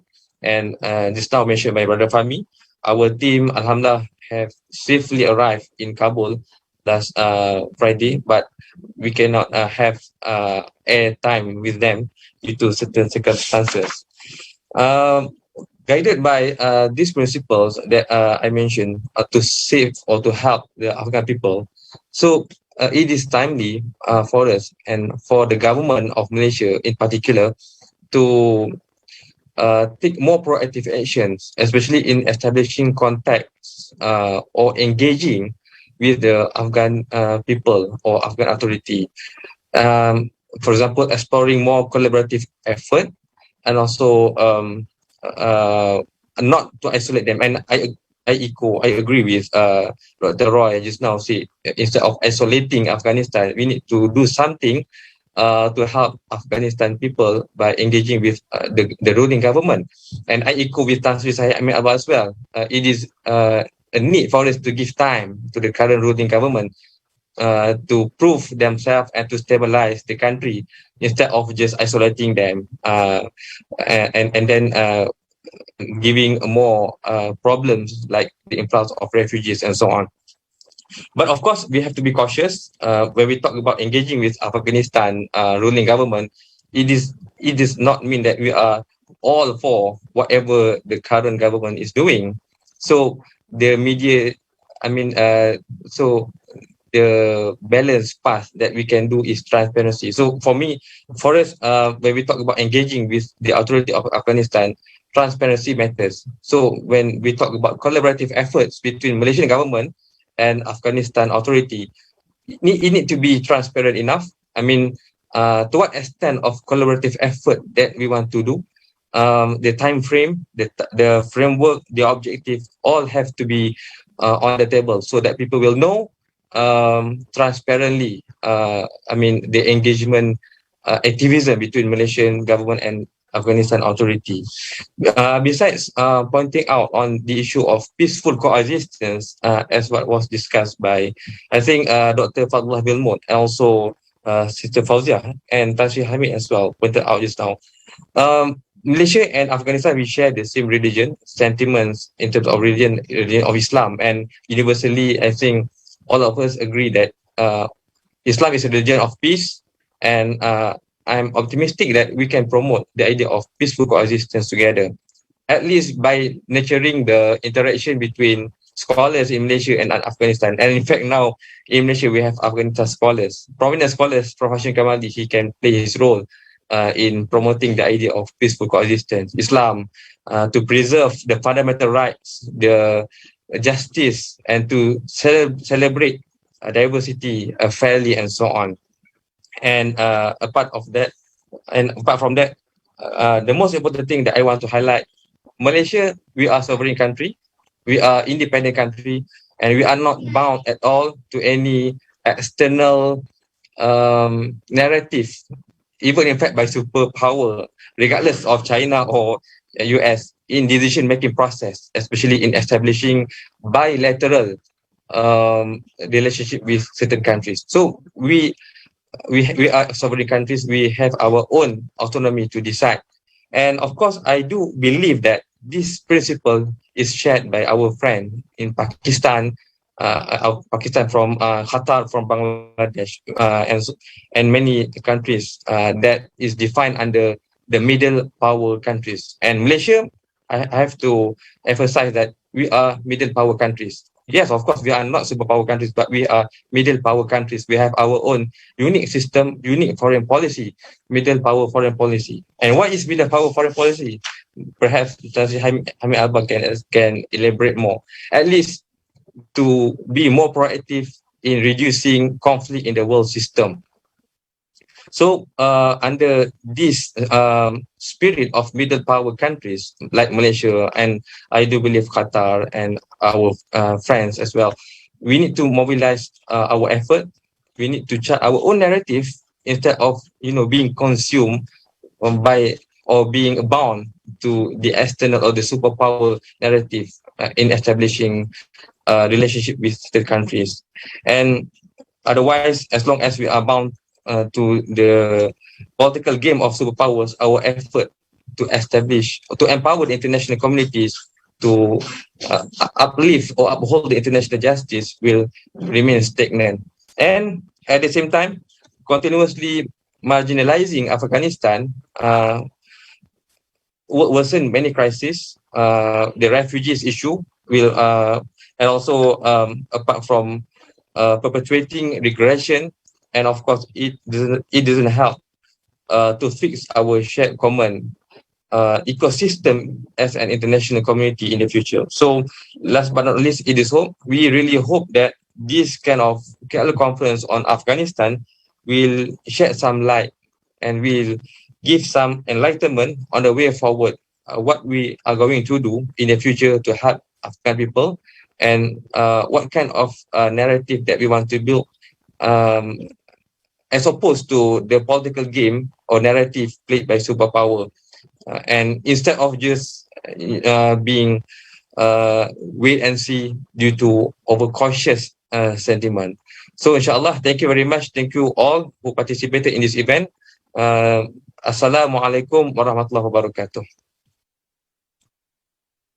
Assalamualaikum warahmatullahi wabarakatuh. Thank you, Mr. Muhammad Faisal Abdul Aziz, President of TABUNG, for the closing speech. Excellencies, distinguished guests, participants, and ladies and gentlemen. We have had a productive discussion today, an inspiring time together, and this event about to come to the very end. I hope that you found the presentation on this conference informative and helpful and can give benefits to all of the audience for today. On behalf of Global Peace Mission GPM, I would like to express 1,000 thanks to our outstanding speakers for all the knowledge that has been imparted today. And to you, our brilliant audience, without which this kind of event could never be realized, for the energy you bring to today's conference. We will meet again, perhaps in the next conference. May all of you have a great weekend. Stay safe, stay healthy. Assalamualaikum warahmatullahi wabarakatuh, and thank you. Waalaikumsalam warahmatullahi wabarakatuh.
Warahmatullahi taala wabarakatuh. Selamat pagi.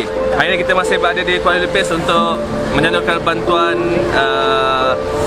cuci-cuci dalam misi bantuan banjir Pantai Timur, dan pagi ini sudah kita bagi briefing. Kita akan bersama pada 3 bahagian untuk pasukan relawan mencuci, dan insyaAllah ayo kita mulakan dengan lafaz bismillah dan semoga semuanya berakhir dengan sempurna insyaAllah.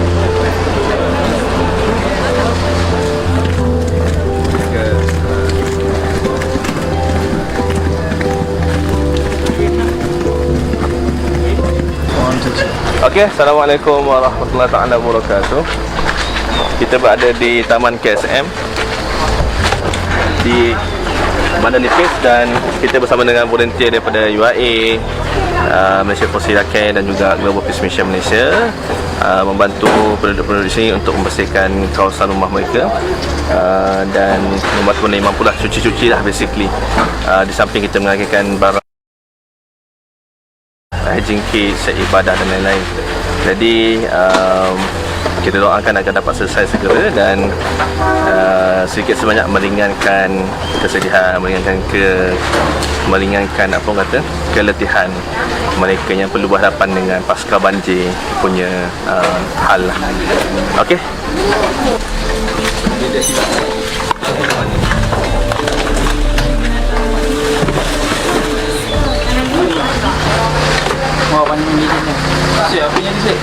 Apa yang ada?